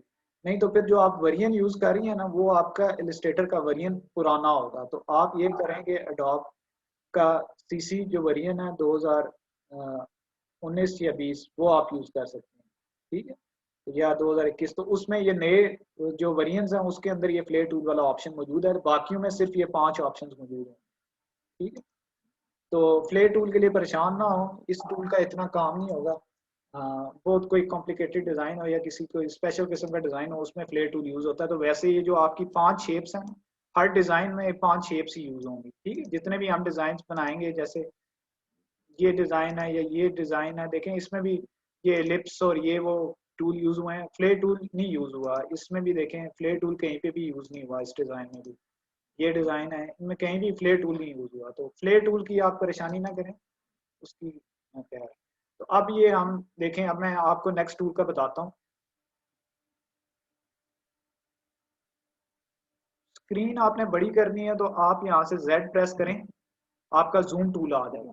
तो जब आप इस पे क्लिक करेंगे तो यहाँ पे आपका ऑप्शन ये देखें, ये जूम होता जाएगा, जितना आप क्लिक करते रहेंगे जूम हो। तो अगर आपने जूम आउट करना है तो आल्ट प्रेस करके आप क्लिक क्लिक प्रेस करेंगे तो वो क्या हो जाएगा, इस तरह जूम आउट हो जाएगा, जूम आउट हो जाएगा। ठीक है, तो अगर आप चाहते हैं कि मेरा पेज इस साइड पे है, मैं इसको ड्रैग करके इधर लाना चाहता हूँ, तो आप ये वाला जो टूल है हैंड टूल, या एच दबाएंगे या हैंड टूल पे क्लिक करेंगे और इसको आप इस तरह पेज को ड्रैग कर सकते हैं, किसी भी जगह पे आप इस पेज को लेके जा सकते हैं। ठीक है, तो अब मैं ये सिलेक्शन टूल लूंगा और एक ऑप्शन ये है हमारे पास, यहाँ पे ये डाउन एरो आपको नजर आ रहा होगा, इस डाउन एरो पे आप क्लिक करके यहाँ से पेज को बड़ा छोटा यहाँ से भी कर सकते हैं, लेकिन जूम टूल से आसानी होती है। अगर देखें मैं 600 पे करता हूँ तो 600 बड़ा हो गया, अगर मैं डाउन प्रेस करके इसको 50% सिर्फ बड़ा करता हूँ तो ये 50% होगा, अगर डाउन एरो प्रेस करके मैं यहाँ से 100% करता हूँ तो 100% होगा। ठीक है, तो कंट्रोल 0 से भी हो जाता है, ये शॉर्ट की है इसकी। तो फिलहाल आप जूम टूल से यूज करके इसे बड़ा या छोटा कर सकते हैं। तो अब मैं क्या करूंगा, इन शेप्स की कॉपी लूंगा। तो सबसे पहला स्टेप मुझे क्या करना पड़ेगा, मैंने इन शेप्स की कॉपी लेनी है। तो सबसे पहला स्टेप मुझे क्या करना पड़ेगा, सबसे पहले मैं क्या करूंगा कि यहाँ से सिलेक्शन टूल पे जाऊंगा, इस सिलेक्शन टूल को सिलेक्ट करूंगा, क्योंकि मैंने बताया था कि सबसे पहले आपने क्या करना है, किसी भी शेप को सिलेक्ट करना है। तो आप यहाँ से सिलेक्शन टूल लेंगे, इस शेप को मैं जाके क्लिक करूंगा तो ये सिलेक्ट हो जाएगी। जब शेप सिलेक्ट हो जाएगी उसके बाद हमने आल्ट प्रेस करना है। ठीक है, अब देखें शेप को सिलेक्ट करना क्यों जरूरी है, क्योंकि देखें अभी इस पे 5-6 ऑब्जेक्ट्स पड़े हुए हैं, ये ऑब्जेक्ट है, ये ऑब्जेक्ट है, ये ऑब्जेक्ट है, ये ऑब्जेक्ट है, ये ऑब्जेक्ट है, ये ऑब्जेक्ट है। ये ऐसे ही है कि आपके टेबल पे काफी सारी चीजें पड़ी हुई हैं, तो आप किसी को बताएंगे कि मुझे ये माउस उठा के दो या मुझे पानी की बोतल उठा के दो, तो तब वो उठाएगा ना। तो देखें इलस्ट्रेटर के पास भी इस टाइम 5 से 6 ऑब्जेक्ट्स पड़े हुए हैं, तो हम सिलेक्शन टूल लेके उस ऑब्जेक्ट पे जाके क्लिक करके इलस्ट्रेटर को बताएंगे कि इस ऑब्जेक्ट को मैंने सिलेक्ट करना है, इस ऑब्जेक्ट को मैंने फिर मूव करना है, इस ऑब्जेक्ट पे मैंने फिर फंक्शन अप्लाई करने हैं। तो इस वजह से सिलेक्ट टूल बहुत इंपॉर्टेंट है कि आपने जब भी किसी चीज को सिलेक्ट करना है या कोई भी स्टेप करना है तो आपको सबसे पहले ये वाला सिलेक्शन टूल यूज करना पड़ेगा। तो अब मैं सिलेक्शन टूल मैंने यहाँ से सिलेक्ट कर लिया। ठीक है, मैंने इसकी कॉपी लेनी है तो मैं अपने कीबोर्ड से आल्ट प्रेस करूंगा और इसकी एक कॉपी ले लूंगा। ठीक है, तो उसके बाद मैं यहाँ से इसका कलर क्या कर रहा हूँ, चेंज कर रहा हूँ, मैं चेंज करके इसका कलर ब्राउन कर रहा हूँ, मैंने इसका कलर ब्राउन कर दिया।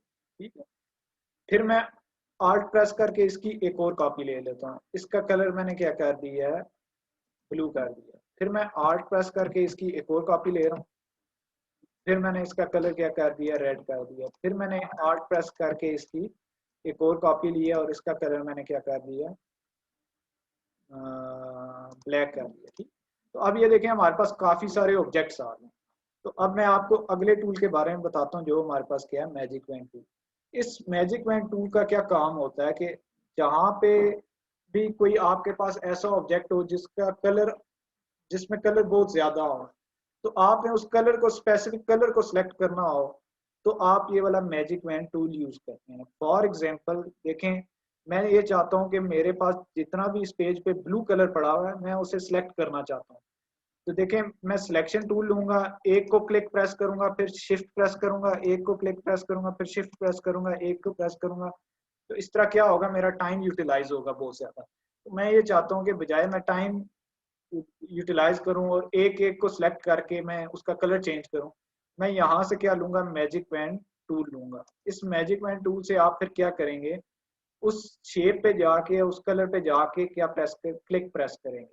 आप जब क्लिक प्रेस करेंगे तो देखें जब मैंने क्लिक प्रेस किया तो उसने क्या किया है, इस पेज पे जो ब्लू वाले आइटम्स पड़े हुए थे, जो भी ब्लू है, तो उसने ब्लू को क्या किया, सिलेक्ट कर लिया। ये थोड़ा सा डिफरेंट ब्लू है, उसको उसने नहीं सिलेक्ट किया।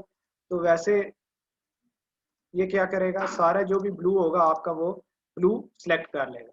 तो जब देखें मैंने इस मैजिक पेन टूल से आके इस ब्लू पे क्लिक किया तो पेज पे जितना भी ब्लू था, ये ब्लू था इसको इसने सिलेक्ट कर लिया, ये ब्लू था इसको सिलेक्ट कर लिया, ये ब्लू था इसको सिलेक्ट कर लिया। तो मैजिक पेन टूल का क्या काम होता है कि किसी भी स्पेसिफिक कलर को सिलेक्ट आप करके उसमें चेंजेस वगैरह कर सकते हैं। तो देखिए मैंने ब्लू सिलेक्ट कर दिया, मैं इस ब्लू को येलो करना चाहता था, ये ग्रीन करना चाहता हूँ, तो मैं इसको ग्रीन कर दूँ। ठीक है। तो अगर मैं ये चाहता हूँ कि ये जो रेड पड़ा हुआ है, इस रेड को मैं सिलेक्ट करके कोई और कलर में चेंज करूँ, तो मैं यहाँ से मैजिक पेन टूल लूंगा, यहाँ से इस टूल पे रेड पे क्लिक करूंगा और यहाँ से इसका कलर मैं क्या कर दूंगा, येलो कर। ठीक है। तो ये मैजिक पेन टूल की समझ आई है आपको कि मैजिक पेन टूल क्यों यूज होता है, कि बहुत ज्यादा अगर आपके पास कोई कलर पड़ा हुआ है, स्पेसिफिक कलर है, जैसे मैं किसी इस डिजाइन में आपको दिखा देता हूँ, तो डिजाइन में देखें, ये जहाँ पे ग्रीन है, मैं ये चाहता हूँ कि अब देखें ये मेरे पास एक डिजाइन है, मैं ये चाहता हूँ कि मैं ये जो ग्रीन है इस सारे को सिलेक्ट करूँ। तो मैं एक एक को सिलेक्ट करूंगा तो मेरा क्या होगा, टाइम ज़ाया होगा। मैं इसको सिलेक्ट करूंगा, फिर इसका कलर चेंज मैं करूंगा इस तरह, इसको डबल क्लिक करके मैं इसका कलर यहाँ से चेंज करूंगा, रेड करूंगा या ऑरेंज करूंगा या कुछ और करूंगा, फिर क्या होगा, टाइम ज़ाया होगा। फिर इसको सिलेक्ट करूंगा, इसका कलर चेंज करूंगा, तो उस तरह मेरा क्या होगा, टाइम ज़ाया होगा। तो मैं क्या करूंगा, जैसे मैं कंट्रोल Z प्रेस कर रहा हूँ, तो मैं क्या करूंगा, इसे अभी अनग्रुप कर रहा हूँ, मैं क्या करूंगा, यहाँ से मैजिक पेन टूल लूंगा, मैजिक पेन टूल को सिलेक्ट करूंगा, यहाँ पे फिर मेरा जो कलर मैंने चेंज करना है उस पे जाके मैं क्लिक प्रेस करूंगा, तो देखें इसने क्या किया, जहां जहां पे ग्रीन था उस कलर को उसने क्या किया, सिलेक्ट कर लिया। ठीक है। अभी वो टेक्स्ट को सिलेक्ट नहीं करेगा, ये मैं बाद में आपको, जब हम टेक्स्ट पे पहुंचेंगे ना, टेक्स्ट वाले टूल पे, तो फिर मैं बताऊंगा कि टेक्स्ट को क्यों उसने सिलेक्ट नहीं किया। तो मैं यहाँ से इस ग्रीन को क्या कर दूंगा, इसको मैं यहाँ से येलो कर दूंगा। तो देखिए जहां जहां पे मेरा ग्रीन था उसने उसको क्या किया, कैप्चर करके येलो कर दिया है। मैं इसको ब्लू कर सकता हूँ, इसको मैं पर्पल कर सकता हूँ। तो मैं एक एक को पकड़ के अगर करता तो क्या होता, एक तो टाइम भी ज़ाया होता, दूसरा ये होता कि मेरे से कोई चीज़ मिस हो सकती थी। तो इस वजह से मैंने क्या यूज़ किया, मैजिक पेन टूल यूज़ किया। जहाँ पे पर्पल है मैं उसको सिलेक्ट करूंगा, तो सारे पर्पल को सिलेक्ट कर लेगा और उसका कलर मैं यहाँ से कुछ भी चेंज कर दूंगा, ब्राउन कर दूंगा, ग्रीन कर दूंगा, जो कलर मुझे पसंद होगा मैं उसे लाइन कलर दे दूंगा, वो कलर दे।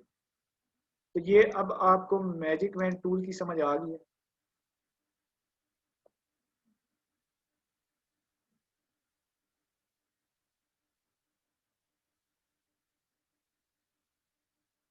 हाँ, ये मोस्टली सिर्फ ये करता है कि जो सेम कलर वाले होते हैं ना ऑब्जेक्ट, सिर्फ उन्हीं को सिलेक्ट करता है, उन्हीं के लिए हम इलस्ट्रेटर में यूज करते हैं। लेकिन फोटोशॉप में ये सिलेक्शन के लिए यूज होता है, थोड़ी डिफरेंट सिलेक्शन के लिए। वो जब हम फोटोशॉप करेंगे ना, तो मजीद इसके जो ऑप्शन है ना फोटोशॉप के अंदर, वो मैं आपको बता दूंगा। लेकिन ये जो इलस्ट्रेटर के अंदर सिर्फ फिलहाल इसका जो फंक्शन है ना, वो हम सिर्फ ये इसलिए यूज करते हैं कि हम बहुत सारे जो कलर्स के ऑप्शन है ना उनको सिलेक्ट करने के लिए ये वाला टूल यूज करते हैं, मैजिक पेन। ठीक है। तो अगर आपका मैजिक पेन टूल नहीं शो हो रहा, तो आपने ये जो एरोज बने हुए ना, ये वाले एरोज, इन एरोज पे आपने क्लिक करना है, तो यहाँ पे ऑप्शंस आपके सारे अवेलेबल हो जाएंगे। ठीक है। लेकिन अगर फिर भी नहीं हो रहा, तो आपने व्यू पे जाके, ठीक है, या आप विंडोज पे जाएं, यहाँ पे टूल्स का ऑप्शन है, टूल्स पे आपने जाके यहाँ पे आपने, आपका ऑप्शन आ रहा होगा एडवांस टूल का, क्योंकि मेरे पहले से सिलेक्ट हुए हैं, तो यहाँ पे आपका ऑप्शन आ रहा होगा एडवांस टूल का, तो आपने एडवांस टूल्स पे क्लिक करना है, तो यहाँ पे आपके मैजिक पेन टूल वाले ऑप्शन शो हो जाएंगे। एक चीज ये है, या आपने ये करना है कि यहाँ पे आपको अभी पेंटिंग नजर आ रहा होगा, तो आपका यहाँ पे सिलेक्ट हुआ होगा एसेंशियल्स। ठीक है। तो आपने उस एसेंशियल्स को कन्वर्ट कर देना यहाँ पे पेंटिंग पे। ठीक है। तो शो हो जाएगा। तो अगर शो हो गया तो मुझे बता देंगे, इशू सॉल्व हो गया आपका काशिफ। चले जी, काशिफ का इशू सॉल्व हो गया। तो और किसी का कोई क्वेश्चन हो तो मुझे बताएं। वलीद क्या इशू आ रहा है, आप मुझे बताएं, मैं बताता हूँ आपको।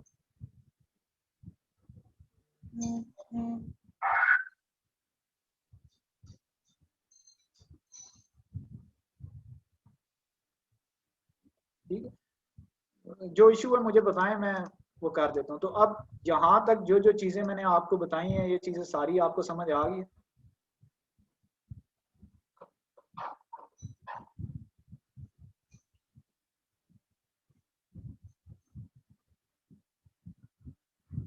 तो वलीद, वो आपका इशू इस पर से आ रहा है कि आपका जो इलस्ट्रेटर है ना, वो एक और जगह ओपन हुआ है, वो आपने 2 दफा उसको ओपन किया होगा। तो आप ये करेंगे, एक दफा उसे सिस्टम को सारी जो आपने सॉफ्टवेयर ओपन किए हैं उन सारे सॉफ्टवेयर को आप क्लोज करें जो एडोब के सॉफ्टवेयर हैं, तो फिर इलस्ट्रेटर को ओपन करें तो वो इशू सॉल्व हो जाएगा। नहीं तो आप सिस्टम को रीस्टार्ट करके वो ओपन करें इलस्ट्रेटर को, तो फिर वो आपका ओपन हो जाएगा। ठीक है, तो मुझे ये बताएं इलस्ट्रेटर आपने इंस्टॉल है पहले?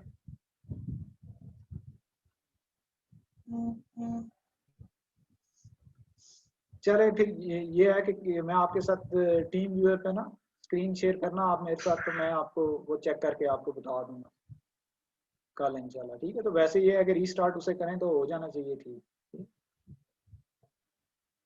तो काशिफ आपके टूल्स आप विंडोज़ में जाके यहाँ से टूल्स पे जाके आपने एडवांस टूल्स करने हैं तो आपके सारे टूल्स आ जाएंगे। नहीं तो फिर वेरिएंट आपका ओल्ड होगा तो आपने नया वेरिएंट कर देना।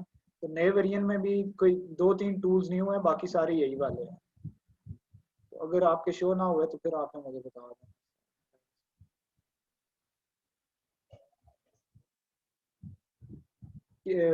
बुशरा आपका क्या एरर आ रहा है? वो एरर की मुझे आप इमेज भेजें या क्या लिखा हुआ आ रहा है, एरर में क्या आ रहा है?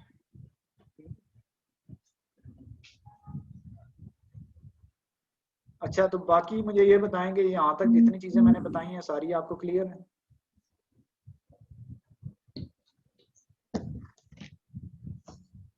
अच्छा, ये जो मेरी कलर और ग्रेडियंट सेटिंग है ना, ये आप यहाँ से क्लिक करेंगे पेंटिंग पे, यहाँ से आप जाएंगे, ये डाउन वाले ऑप्शन पे क्लिक करेंगे। ये आप डाउन वाले ऑप्शन पे क्लिक करेंगे और यहाँ से आपने सेलेक्ट कर देना पेंटिंग। तो जब मैं देखें एसेंशियल करता हूँ तो मेरे पास वो मेरे जो कलर्स और वो जो ग्रेडियंट वाले ऑप्शंस है ना वो रिमूव हो गए हैं। लेकिन जब मैं यहाँ से एसेंशियल पे जाके पेंटिंग पे सिलेक्ट करता हूँ तो वो मेरे जो बाकी ये ग्रेडियंट और कलर वाले ऑप्शंस है ना ये ओपन हो जाए। तो अगर ये ऑप्शंस आपके नहीं भी शो हो रहे तो कोई परेशानी वाली बात नहीं है, वो हम इस तरह जाके कलर्स वगैरह और दूसरे ग्रेडियंट वगैरह दे देंगे। तो यहाँ तक किसी बंदे को कोई इशू तो नहीं है?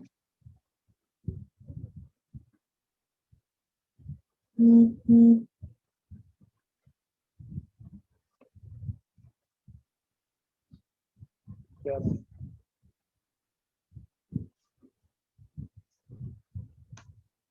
सही है। अच्छा ठीक है जी, तो अभी हमने ये 3 टूल्स कर लिए, ये वाला सिलेक्शन टूल, ये वाला डायरेक्ट सिलेक्शन टूल और फिर ये वाला मैजिक पेन। उसके बाद ये वाला होता है लासो टूल। ये जो लासो टूल होता है ये सिलेक्शन के लिए यूज होता है कि अगर आपने इसे ड्रैग करेंगे इस तरह कुछ सिलेक्शन करनी है तो उसके लिए यूज होगा। वैसे ये जो टूल मेन यूज होता है ये फोटोशॉप के अंदर यूज होता है।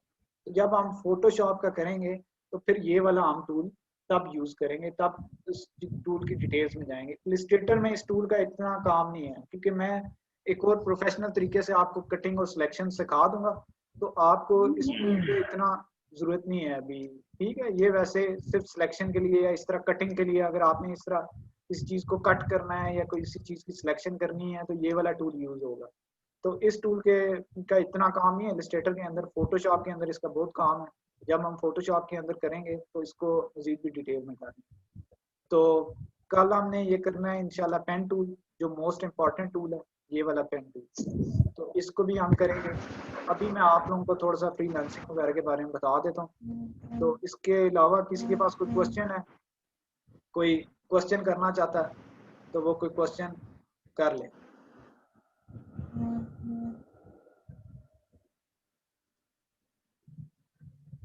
ठीक है जी, किसी का कोई क्वेश्चन है किसी भी किस्म का तो वो मेरे से क्वेश्चन कर ले, मैं उसका जवाब देता हूँ। अच्छा, वलीद का इशू सॉल्व हो गया है। अच्छा, रेहान मकबूल कह रहे हैं आज के लिए बहुत है, तो काफ़ी है। मैं बता दूं आपको आगे भी फ्रीलांसिंग के बारे में थोड़ा बहुत बता दूं। चलें इलिस्ट्रेटर को आज के लिए फिनिश कर देते हैं, तो मैं फ्रीलांसिंग के बारे में बता देता हूँ। अगर आप लोग करना चाहते हैं तो मुझे बताएं, मैं बता देता हूँ। और अच्छा, चलें ठीक है।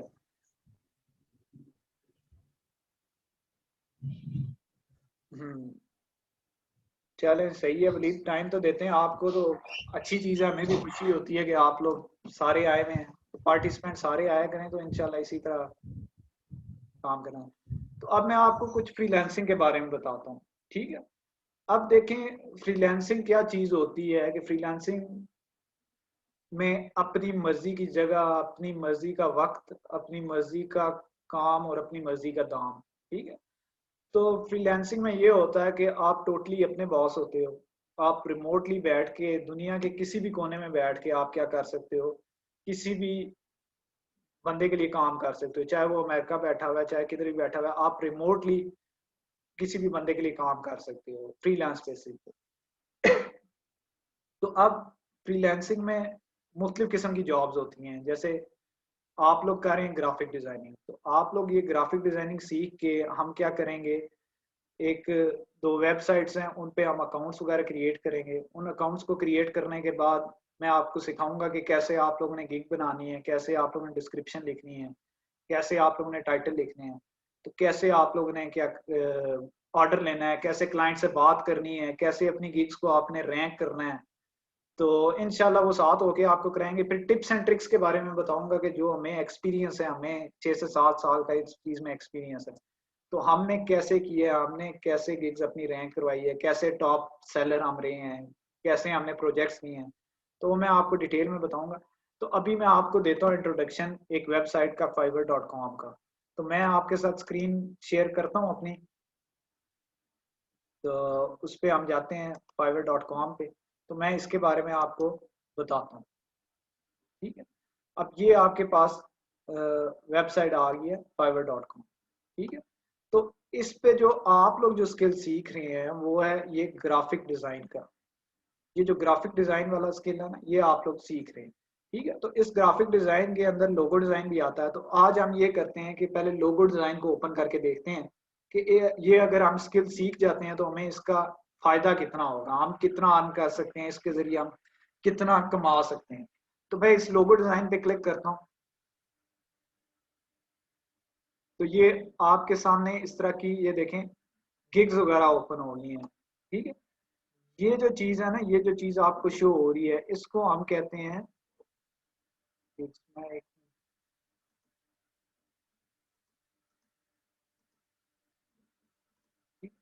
अब ये जो आपके सामने इस टाइम शो हो रही है ना, ये इनको हम कहते हैं गिग्स। ठीक है। ये गिग्स ऐसी ही होती हैं जैसे आप लोगों की फेसबुक की प्रोफाइल होती है। जैसे आप लोगों की फेसबुक की प्रोफाइल पे कोई भी जाता है तो आपकी पिक्चर्स देखता है, फिर आपका बायोडाटा पढ़ता है, आपके बारे में इंफॉर्मेशन पढ़ता है, वो देखता है कि ये बंदा कहाँ से है, कहाँ से बिलोंग करता है, इसका नेम क्या है। इसी तरह ये गिग्स होती हैं। जैसे ये देखें, ये एक गिग है, फिर ये एक गिग है, ये एक गिग है हमारे पास, ये सारी क्या है हमारे पास गिग्स हैं। ठीक है। तो मैं सिर्फ यहाँ से चेक काउंट कर लेता हूँ। तो ये हमारे पास सारी क्या है इस टाइम में गिग्स अवेलेबल है। सिर्फ एक ही मैं इसकी सेटिंग करूँ। अब ये हमारे पास आ चुकी हैं गिग्स। तो ये जो आपको नजर आ रहा है ये उसका नेम है, ये यूजर का नेम है, वही परफेक्शनिस्ट। तो आप भी अपना कोई इस तरह का नेम रख सकते हैं। जब मैं अकाउंट बनाना आप लोगों को सिखाऊंगा, आप लोगों को बताऊंगा कैसे आप लोगों ने अकाउंट क्रिएट करना है, तो इसी तरह का हम कोई आपका भी नेम रखेंगे। फिर ये गिग का टाइटल होता है I will do flat minimal logo design. ठीक है। तो अब देखें ये प्राइसेस आ रही हैं, हम इंशाल्लाह इसमें लोगो डिजाइनिंग भी सीखेंगे, बाकी चीजें भी 7 से 8 स्किल्स के बारे में सीखेंगे। तो ये देखेंगे अगर हम इसकी गिग एक ओपन करते हैं, इस पे मैं क्लिक करता हूँ, इसकी गिग हम ओपन करते हैं। ठीक है। तो ये देखें इस ये बंदा अभी तक 10,923 ऑर्डर कर चुका है।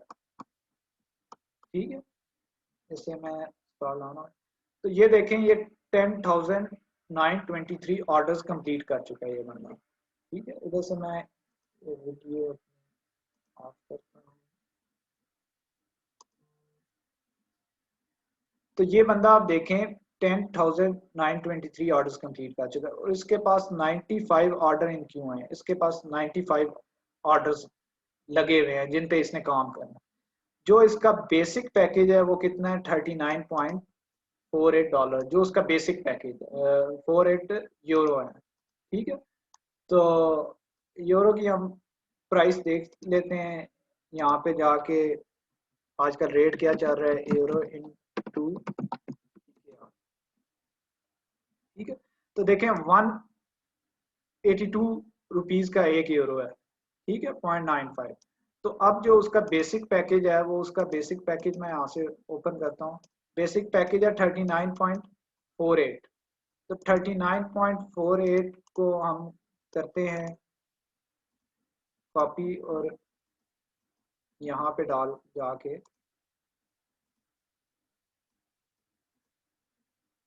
हम पेस्ट करें, ठीक है। तो ये देखें 7222 का इसका बेसिक पैकेज है। ये 7222 का एक लोगो बेच रहा है। तो इसके अभी कितने ऑर्डर्स लगे हुए हैं? 95। तो हो सकता है बायर ने उसे 74 यूरो का ऑर्डर किया हो सकता है उसे 127 यूरो का उसने ऑर्डर किया हो। तो हम ये अंदाजा लगा लेते हैं कि उसको बायर ने 74.58 का ऑर्डर किया, एक ऑर्डर उसने इतने का किया होगा। तो इसके इस टाइम 95 क्यू में लगे हुए हैं। तो इसकी हम एवरेज निकाल लेते हैं। मैं यहाँ से 95 7.80, तो ये हमारे पास आ जाता है 13,644। तो इसका जो एक ऑर्डर है वो कितने का? 13,644 का। तो उसके पास इस टाइम ऑर्डर्स हैं क्यू में 95। तो अगर मैं इसको कैलकुलेट करूं, तो अगर हम इसे कैलकुलेट करते हैं 95 मल्टीप्लाई बाय 13,644, ठीक है, इसे हम करते हैं मल्टीप्लाई बाय 13,644, ठीक है। तो ये देखें इस टाइम ये 12,96,180 के इसको सिर्फ ऑर्डर्स लगे। तो ये 96,000 ये कितने दिन में कमा लेगा? इसका एवरेज टाइम क्या? 2 डेज।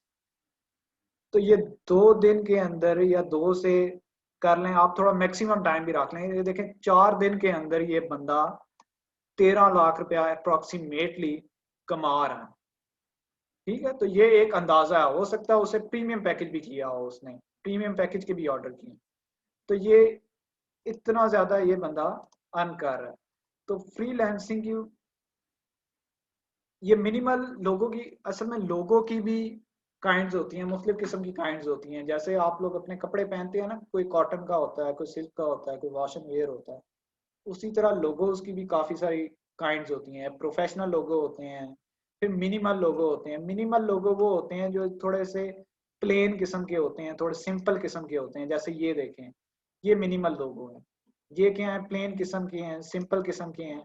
ये मिनिमल लोगो हैं। ये भी देखें, ये भी क्या है? मिनिमल लोगो हैं। मिनिमल लोगो जो प्लेन होते हैं, सिंपल किस्म के होते हैं, मोस्टली ब्लैक एंड वाइट होते हैं, या उनमें 2 कलर्स होते हैं, थिन लाइंस होती हैं, वो क्या होते हैं? मिनिमल लोगो होते हैं। इसी तरह बैज लोगो होते हैं, फिर रेट्रो लोगो होते हैं, फिर मुख्तलिफ ज्योमेट्रिक लोगो होते हैं, फिर पॉलीगॉन लोगो होते हैं। मुख्तलिफ इससे 10 से 12 टाइप्स के लोगोज होते हैं। तो आप पे डिपेंड करता है आप किस चीज़ में एक्सपर्ट हैं, तो उस चीज़ में आप गिग वगैरह बनाते हैं। तो ये देखें कि फ्रीलांसिंग कितनी बड़ी चीज़ है। जो मैं स्किल आपको सिखा रहा हूँ, ये ग्राफिक डिज़ाइन ही है, ग्राफिक डिज़ाइन ही है जो मैं आपको स्किल सिखा रहा हूँ। तो अगर आप लोग भी ये स्किल सीख जाएं, तो आप लोग 12 लाख ना सही, कम से कम 1 लाख, 2 लाख, 3 लाख, 50,000, 60,000 कुछ तो इंशाल्लाह कमा सकते हैं ना आने वाले वक्तों में, कुछ तो कर सकते हैं। तो ये देखें कितनी बड़ी चीज है ग्राफिक डिजाइनिंग। इसी तरह अगर हम इसकी देखें, अब ये 10,923 ऑर्डर्स कंप्लीट कर चुका है। तो आप इससे अंदाजा लगा लेंगे ये इस टाइम करोड़ों में कमा चुका होगा, ठीक है। तो इधर हमें करोड़ों में कमाते कमाते सारी जिंदगी गुजर जाती है। तो ये बंदा कोई मेरा ख्याल है 2-3 सालों में करोड़ों में कमा चुका होगा। तो अब ये डिस्क्रिप्शन स्क्रॉल डाउन मैं करूंगा तो ये इसकी डिस्क्रिप्शन है। ये मैं जब आप लोग स्किल सीख जाएंगे फिर मैं आपको डिस्क्रिप्शन लिखना सिखाऊंगा कि आप लोगों ने डिस्क्रिप्शन कैसे लिखनी है। फिर ये इसके बीच में कीवर्ड्स वगैरह यूज होते हैं। मैस्कट लोगोज वो होते हैं जो उसमें तो ड्राइंग होती है, कोई करेक्टर होता है। तो ये मैस्कट लोगोज हो गए। तो ये मैं आपको कीवर्ड्स वगैरह सारे सिखा दूंगा कैसे लिखने हैं। फिर ये इसकी इंफॉर्मेशन है, ये इंडिया से है, ये 2015 से इस पे काम कर रहा है। लास्ट डिलीवरी देखें इसने 5 मिनट पहले, जब हम क्लास ले रहे हैं तो 5 मिनट पहले ऑर्डर्स अपने डिलीवर कर रहा है। एवरेज रिस्पांस टाइम होता है कि आप कितनी जल्दी किसी बायर को रिप्लाई करते हो, कितनी जल्दी आपका एवरेज रिस्पांस टाइम है। उसके बाद ये इसकी मेन डिस्क्रिप्शन है, इसके बारे में अपनी डिस्क्रिप्शन है, फिर ये इसका पोर्टफोलियो है कि इसके डिज़ाइन किस किस्म के हैं, फिर ये इसके पैकेजेस हैं कि ये एक पैकेज में कितने लोगोस बना के देता है, फिर क्या क्या चीज़ें प्रोवाइड करता है। ये मैं सारी चीज़ें आपको जब हम आगे पहुंचेंगे, सोर्स फाइल क्या होती है, लोगो ट्रांसपेरेंसी क्या होती है, हाई रेजोल्यूशन क्या होती है, ये मैं सारी चीज़ें आपको बताऊंगा भी और आपके साथ मिलके बनाऊंगा। आप लोगों के अकाउंट्स क्रिएट करेंगे, इसी तरह हम पैकेजेस भी रखेंगे। लेकिन उससे पहले ये है कि आपको ये वाला स्किल सीखना होगा कि आप लोग भी क्या कर सकें, इस तरह के मिनिमल लोगो बना सकें। तो ये वाला आपको लोगो डिज़ाइन का पहले स्किल सीखना पड़ेगा, फिर हम ये गिग बनाएंगे, फिर ये पैकेजेस सेलेक्ट करेंगे, फिर इंशाल्लाह आपको क्या आएंगे, ऑर्डर्स वगैरह आएंगे।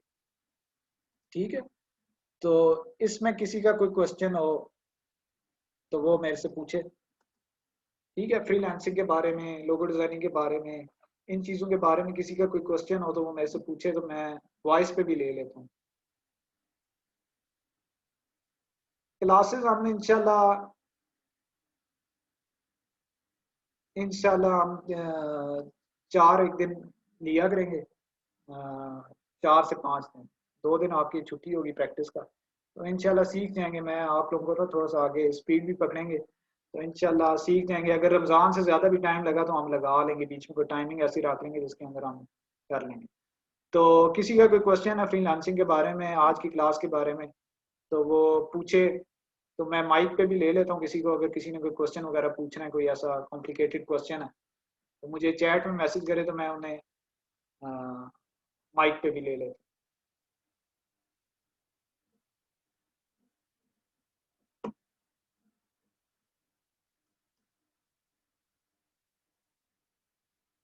किसी का कोई क्वेश्चन नहीं है?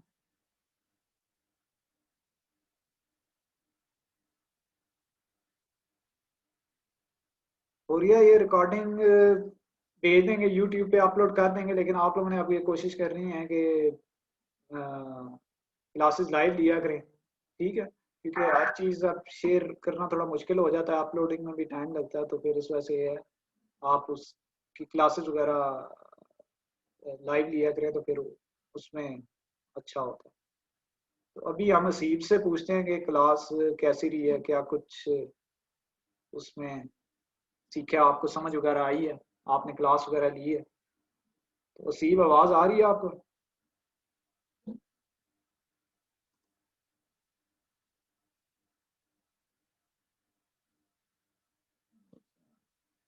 चलें, हसीब को आवाज़ नहीं आ रही तो हम मंजर से पूछते हैं।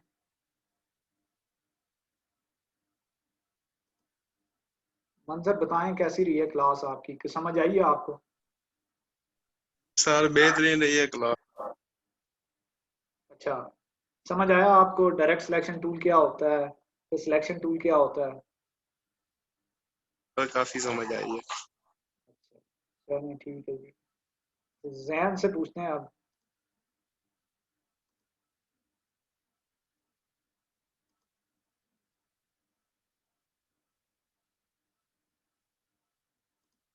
जैन अली का माइक म्यूट ही है, हम किसी और से पूछ रहे हैं। और किसी का कोई क्वेश्चन हो?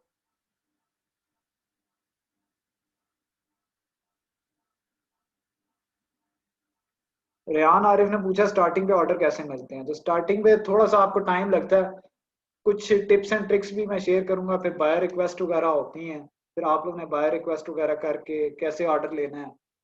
तो इंशाल्लाह वो जब हम पहुंचेंगे तो फिर मैं आपको टिप्स एंड ट्रिक्स वगैरह भी कुछ बताऊंगा। साथ साथ हम देखेंगे, ऑर्डर लेने के भी फिर तरीके होते हैं ना, कि कम्युनिकेशन आपका अच्छा होना चाहिए। वो जब हम इंशाल्लाह गिग्स वगैरह क्रिएट करेंगे तो मैं आपको बताऊंगा कि आप लोगों ने स्टार्टिंग में ऑर्डर वगैरह कैसे लेना है, क्या करना। तो और कोई कुछ पूछना चाहे, बताना चाहे? अनेबलर्स, सर जी ये वीडियो आप लगाएंगे यूट्यूब पर? ये यूट्यूब पे इंशाल्लाह देखते हैं, अपलोड कर देंगे। लेकिन आप लोग कोशिश ये किया करें, लाइव क्लास लिया करें। ठीक है, क्योंकि लाइव क्लास में सर कर क्वेश्चन दीजिएगा, वो ना हम डाउनलोड करके रख लेंगे ना। सही। जी चले, सर जी, इसमें ये होता है कि हम ना यूट्यूब पे ना डाउनलोड करके रख लेंगे ना, मतलब फिर कहीं भी इन फ्यूचर हमें कोई भी प्रॉब्लम आती है तो हम वो वीडियो डाउनलोड हुई हुई वो देख। चलो डाउनलोड आप लोग कर लें, नहीं तो यूट्यूब पे मौजूद ही होगी, तो आप यूट्यूब से उस तरह वो देख सकते हैं, उसमें कोई इशू नहीं। तो और किसी ने अच्छा कोई क्वेश्चन सही है पूछना? सर जी, फिर यूट्यूब से देख डाउनलोड नहीं करेंगे, यूट्यूब से ही देख लिया करेंगे। ओके थैंक यू सर जी। चलें ठीक है जी, यूट्यूब ठीक है। अब हम और कोई कुछ क्वेश्चन वगैरह पूछना चाहता हो, किसी का कोई किसी किस्म का क्वेश्चन हो तो वो पूछ।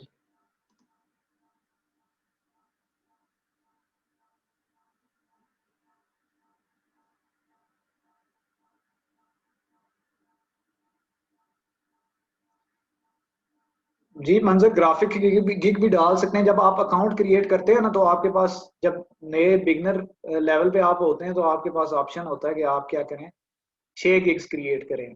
तो 6 गिग्स में आप एक लोगो डिजाइन की बना सकते हैं, एक आप ग्राफिक डिजाइनिंग की बना सकते हैं, एक फिर आप वेब की बना लें, बिजनेस कार्ड की बना लें, मुख्तलिफ स्किल फिर वेक्टर ट्रेसिंग की बना लें। तो मुख्तलिफ स्किल्स की हम जो गिग्स है ना वो क्रिएट करेंगे इंशाल्लाह ना। तो 6 गिग्स क्रिएट कर सकते हैं आप ना एक अकाउंट पे। और किसी का कोई क्वेश्चन हो?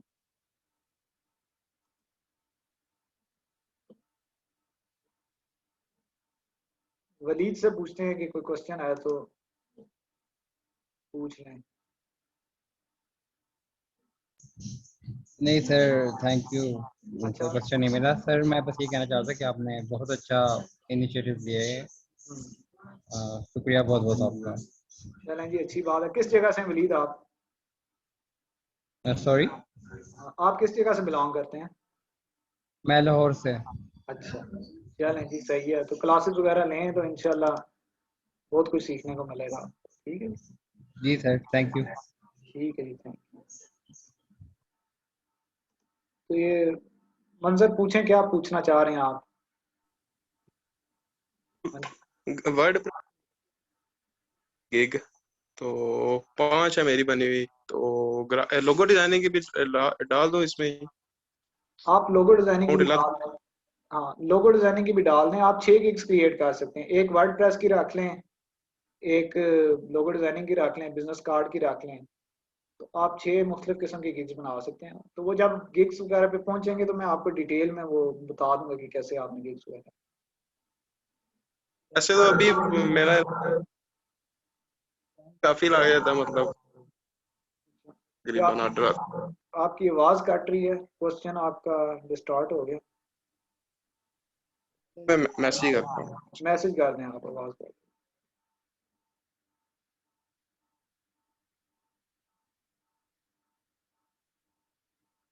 अच्छा, पसवल ने पूछा कि लासो टूल के बारे में बता दें। तो इंशाल्लाह जो कल की क्लास होगी ना, उसमें मैं लासो का डिटेल से भी बता दूंगा। ठीक है। तो वैसे लासो टूल का इतना काम नहीं होता, ये जब हम फोटोशॉप में करेंगे ना लासो टूल यूज, तो उस वो टूल बहुत ज्यादा यूज होगा लासो टूल से। तो जहीर रफीक ने पूछा अनेबलर्स क्या चीज है। तो अनेबलर्स वाले वो अमेज़न का काम सिखाते हैं, वो अमेज़न के बारे में ट्रेनिंग वगैरह देते हैं। तो अमेज़न में अब ये होता है कि अमेज़न एफबीए के बारे में आपने सुना होगा। अमेज़न एफबीए ये होता है फुलफिलमेंट बाय अमेज़न। उसमें ये होता है कि पहले आपने प्रोडक्ट रिसर्च करनी है, आपको कोई ऐसी प्रोडक्ट ढूंढनी है जिसका कंपटीशन लो हो लेकिन डिमांड उसकी आई हो। वो प्रोडक्ट रिसर्च करने में हमें कुछ टूल्स यूज करने पड़ते हैं, कुछ सॉफ्टवेयर यूज करने पड़ते हैं, कुछ प्रीमियम सॉफ्टवेयर वगैरह होते हैं वो यूज करने पड़ते हैं। तो जब आप प्रोडक्ट रिसर्च कर लेते हो तो उसके बाद आपको एक सप्लायर ढूंढना पड़ता है। आपको ऐसा सप्लायर ढूंढना पड़ता है कि अगर फॉर एग्जांपल वो अमेज़न पे $5 की लगी हुई है, तो आपको ऐसा सप्लायर ढूंढना है कि वो प्रोडक्ट आपको $3 में मिले और उसकी क्वालिटी भी अच्छी हो। तो जब आप उस तरह का कोई सप्लायर ढूंढ लेते हो, तो फिर आपने उसके शिपमेंट चार्जेस कैलकुलेट करने होते हैं। शिपमेंट चार्जेस क्या होते हैं कि आपका प्रोडक्ट फॉर एग्जांपल आपने एक कोई बॉटल सेलेक्ट की है, वो चाइना में पड़ी हुई है, तो चाइना से अब आपने शिपमेंट करानी है अमेरिका में। तो आपने ऑनलाइन ही उसी सप्लायर से या किसी शिपमेंट एजेंसी से पता करना पड़ेगा कि अगर ये मेरे पास इतनी प्रोडक्ट्स हैं, मैं इन्हें शिपमेंट कराना चाहता हूँ अमेरिका में, तो उनके क्या चार्जेस होंगे। तो वो फिर आपको चार्जेस देते हैं, तो फिर वो कैलकुलेट करके आप अमेजोन के स्टोर में अपनी प्रोडक्ट पहुंचाते हैं, फिर यहाँ से आप अमेजोन का अकाउंट क्रिएट करते हैं। अनफॉर्चुनेटली पाकिस्तान में अवेलेबल नहीं है अमेजोन, तो आपको ये करना पड़ता है कि बाहर से इसका अकाउंट क्रिएट करना पड़ता है किसी जानने वाले के थ्रू या किसी के थ्रू। तो आप उसका अकाउंट क्रिएट करते हैं, फिर उसकी सर्च इंजन ऑप्टिमाइजेशन होती है, उसकी डिस्क्रिप्शन वगैरह प्रोडक्ट की लिखनी पड़ती हैं, अच्छी क्वालिटी की इमेजेस लगानी पड़ती है, फिर उस पर एडवर्टाइजमेंट वगैरह होती है जो पेड भी होती है। वो आप एडवर्टाइजमेंट करते हैं तो फिर आपकी वो रैंकिंग होनी शुरू हो जाती है, फिर उससे अमेजोन पे आपको ऑर्डर आने शुरू हो जाते हैं। फिर क्योंकि वो प्रोडक्ट आपका अमेजोन के स्टोर में पड़ा होता है तो आपको ये इशू नहीं होता कि आपने उसे डिलीवर करना है, डिलीवरी चार्जेस करनी है, वो अमेजोन खुद ही उसको क्लाइंट को आपका प्रोडक्ट पहुंचा देगा। तो ये जो अनेबलर्स वाला काम है जो, या ये अमेजोन वाला काम है ना, इसमें थोड़ी सी इन्वेस्टमेंट भी आ जाती है, क्योंकि आप लोग अभी बिगनर्स हैं, आप लोगों का अभी इतने एलिजिबल तो नहीं होंगे कि आप लोग इन्वेस्टमेंट कर सकें, तो ये इन्वेस्टमेंट बड़ी बात की चीज़ होती है। तो अभी मेरा पॉइंट ऑफ व्यू ये है कि आप उस अमेजोन की तरफ ना जाएं, आप अभी कोई स्किल सीखें, पहले स्किल से अर्न करें, तो फिर नई से नई फील्ड की तरफ जाएं, नई से नई चीज़ों की तरफ जाएं। ठीक है।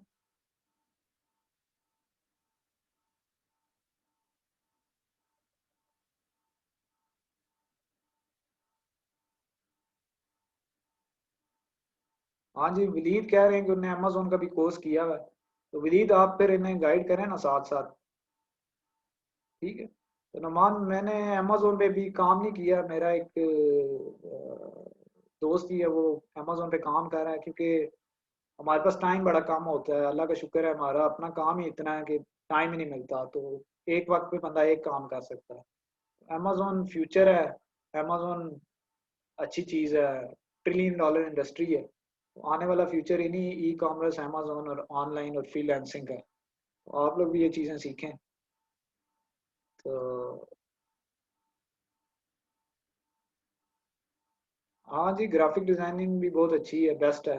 ग्राफिक डिज़ाइनिंग से अच्छी मेरे ख्याल में कोई चीज़ नहीं है। मैंने इसी ग्राफिक डिज़ाइनिंग से कर करके तो मैंने अपने ऑफिस भी खोले हैं, बंदे भी रखे हैं, एक अच्छी लाइफ भी गुजार रहा हूँ, अच्छा भला अर्न भी किया, मुल्कों की सैर भी की है, गाड़ियाँ भी ली हैं। तो जो चीज़ें मैं आपको सिखा रहा हूँ वही चीज़ें मैं करके ही हम बने हैं।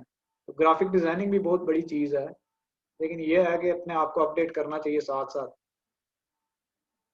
तो अमेजोन के बारे में भी इंशाल्लाह बताएंगे आपको। तो ठीक है जी, फिर आज की क्लास ख़त्म करते हैं। तो आप लोगों ने फिर व्हाट्सएप पे एक्टिव रहना है, किसी का कोई क्वेश्चन हो तो वो उसने पूछना है, किसी भी किस्म का क्वेश्चन हो तो वो पूछ सकता है। ठीक है। लेकिन ये है कि क्वेश्चन आप लोगों ने रेलिवेंट पूछना है, तो बिला झिझक आप लोगों ने पूछना है। आप लोगों की जितनी हेल्प हो सकी हम करेंगे, हर लिहाज से करेंगे, लेकिन ये है कि जो आप लोगों को टाइम मिला है उसको आप लोगों ने यूटिलाइज करना है, उस चीज़ को सीख के अपने लिए कुछ ना कुछ बनाना है, कोई ना कोई रेवेन्यू प्रोड्यूस आप लोगों ने करना है। क्योंकि देखें, हम लोग बहुत सारा टाइम अपना मिस यूज कर देते हैं, ज़ाया कर देते हैं फेसबुक पे, इंस्टाग्राम पे वीडियोस वगैरह देख के। तो बजाय टाइम ज़ाया करने के आप 1-2 घंटे अपने अच्छे यूटिलाइज करें। इन्हीं के ज़रिए लोग इसी लैपटॉप के ज़रिए अर्न कर रहे हैं। तो कुछ लोग इस लैपटॉप पे बैठ के वीडियोस देखते हैं और कुछ लोग इससे कमाई करते हैं। तो बेहतर है आप उसे प्रोडक्टिव वे में यूज़ करें। तो जितनी हेल्प हमसे हो सकी वो हम कराएंगे। तो फाइवर पे अकाउंट इंशाल्लाह हम जो है ना, तीन च- तीन एक क्लासेस और लेंगे पहले इलस्ट्रेटर की, फिर साथ साथ मैं आपका फाइवर का अकाउंट बनाना शुरू कर दूंगा। हम ये किया करेंगे, आधा घंटा इलस्ट्रेटर की क्लास लेंगे, फिर उसमें आगे जाके आधे घंटा में आपके फाइवर के अकाउंट वगैरह क्रिएट करना, गिग वगैरह बनाना डेली बेसिस पे वो कराएंगे। ठीक है। मैं सिर्फ ये कह रहा हूँ कि आप लोग एक स्किल पहले सीख जाए इंशाल्लाह, वेक्टर ट्रेसिंग या लोगो डिजाइनिंग का। फिर हम साथ साथ गिग्स वगैरह क्रिएट करते रहेंगे, अकाउंट पहले ही क्रिएट करते रहेंगे, फिर हम उसका डेली का इंप्रेशन देखेंगे। फिर साथ साथ मैं डेली पे आपको गाइड करूंगा कि आप लोग ये कीवर्ड चेंज करें, ऐसे करें, ऐसे करें, ऐसे करें। आप लोग मुझे स्क्रीनशॉट्स भेजते रहेंगे, फिर मैं आपको डिटेल में वो साथ साथ ना गाइड करता रहूंगा। वो हम साथ साथ लेके चलेंगे फाइबर का अकाउंट। ठीक है जी। तो नमाज शमाज भी पढ़ें, साथ साथ रोजे भी सारे रखें। ठीक है। तो रोजे भी रखें, इबादत भी करें और साथ साथ सीखें भी। जो आप लोगों को चीज़ें सिखा रहा हूँ उनकी प्रैक्टिस भी करें। प्रैक्टिस लाजमी करनी है, क्योंकि प्रैक्टिस नहीं करेंगे तो भूल जाएंगी। अगर मैं भी आज प्रैक्टिस करना छोड़ दूँ, काम करना छोड़ दूँ, तो मुझे भी ये कोई 3-4 महीने बाद चीज़ें भूल जाएंगी। तो आप लोग ने प्रैक्टिस लाजमी करनी है, और जब आप प्रैक्टिस करना शुरू करेंगे तो आप लोग को चीज़ें थोड़ी सी मुश्किल लगेंगी, लेकिन घबराना बिल्कुल नहीं है। आप लोग ने पूछनी है वो चीज़ें, कि जब हमने भी स्टार्ट किया था तो हमें भी बड़ी मुश्किल लगती थी ये चीज़ें, लेकिन जैसे जैसे प्रैक्टिस करते रहे तो वो चीज़ें आसान होती नहीं हैं। तो आजकल तो वैसे भी कोई बहाना नहीं है किसी के पास, यूट्यूब है आपके पास, आप कोई भी इशू आता है आप वहाँ से भी सीख सकते हैं, फिर हम आप लोगों के पास अवेलेबल हैं, हमारे से आप पूछें, जिस किस्म की कोई चीज़ पूछनी हो आप पूछ लें, रेलिवेंट किस्म की, तो हम जवाब। तो ठीक है जी, फिर इंशाल्लाह कल क्लास लेंगे 10 बजे। तो जो बाकी आपके क्वेश्चन वगैरह हुए वो व्हाट्सएप ग्रुप वगैरह में आप लोगों ने पूछ रहे हैं, ठीक है। और क्लास फिर सब ने लेनी है, तो इंशाल्लाह फिर कल मुलाकात हो, ठीक है जी। फिर खुदा हाफिज। तो दुआओं में याद रखना है, दुआएं करनी है आपने मेरे लिए भी और अपने लिए भी, ठीक है। तो इंशाल्लाह जी 10 बजे इंशाल्लाह सैरिश कल स्टार्ट कर, ठीक है जी। तो अब आप लोग नमाज शमाज पढ़ें और इसकी प्रैक्टिस करें, फिर इंशाल्लाह बाकी जो चीज़ें हैं वो कल करेंगे, ठीक है जी। ठीक है जी, फिर खुदा हाफिज, कल मुलाकात होगी इंशाल्लाह। वलीद कल भी इंशाल्लाह क्लास होगी, ठीक है जी। फिर खुदा हाफिज, शुक्रिया।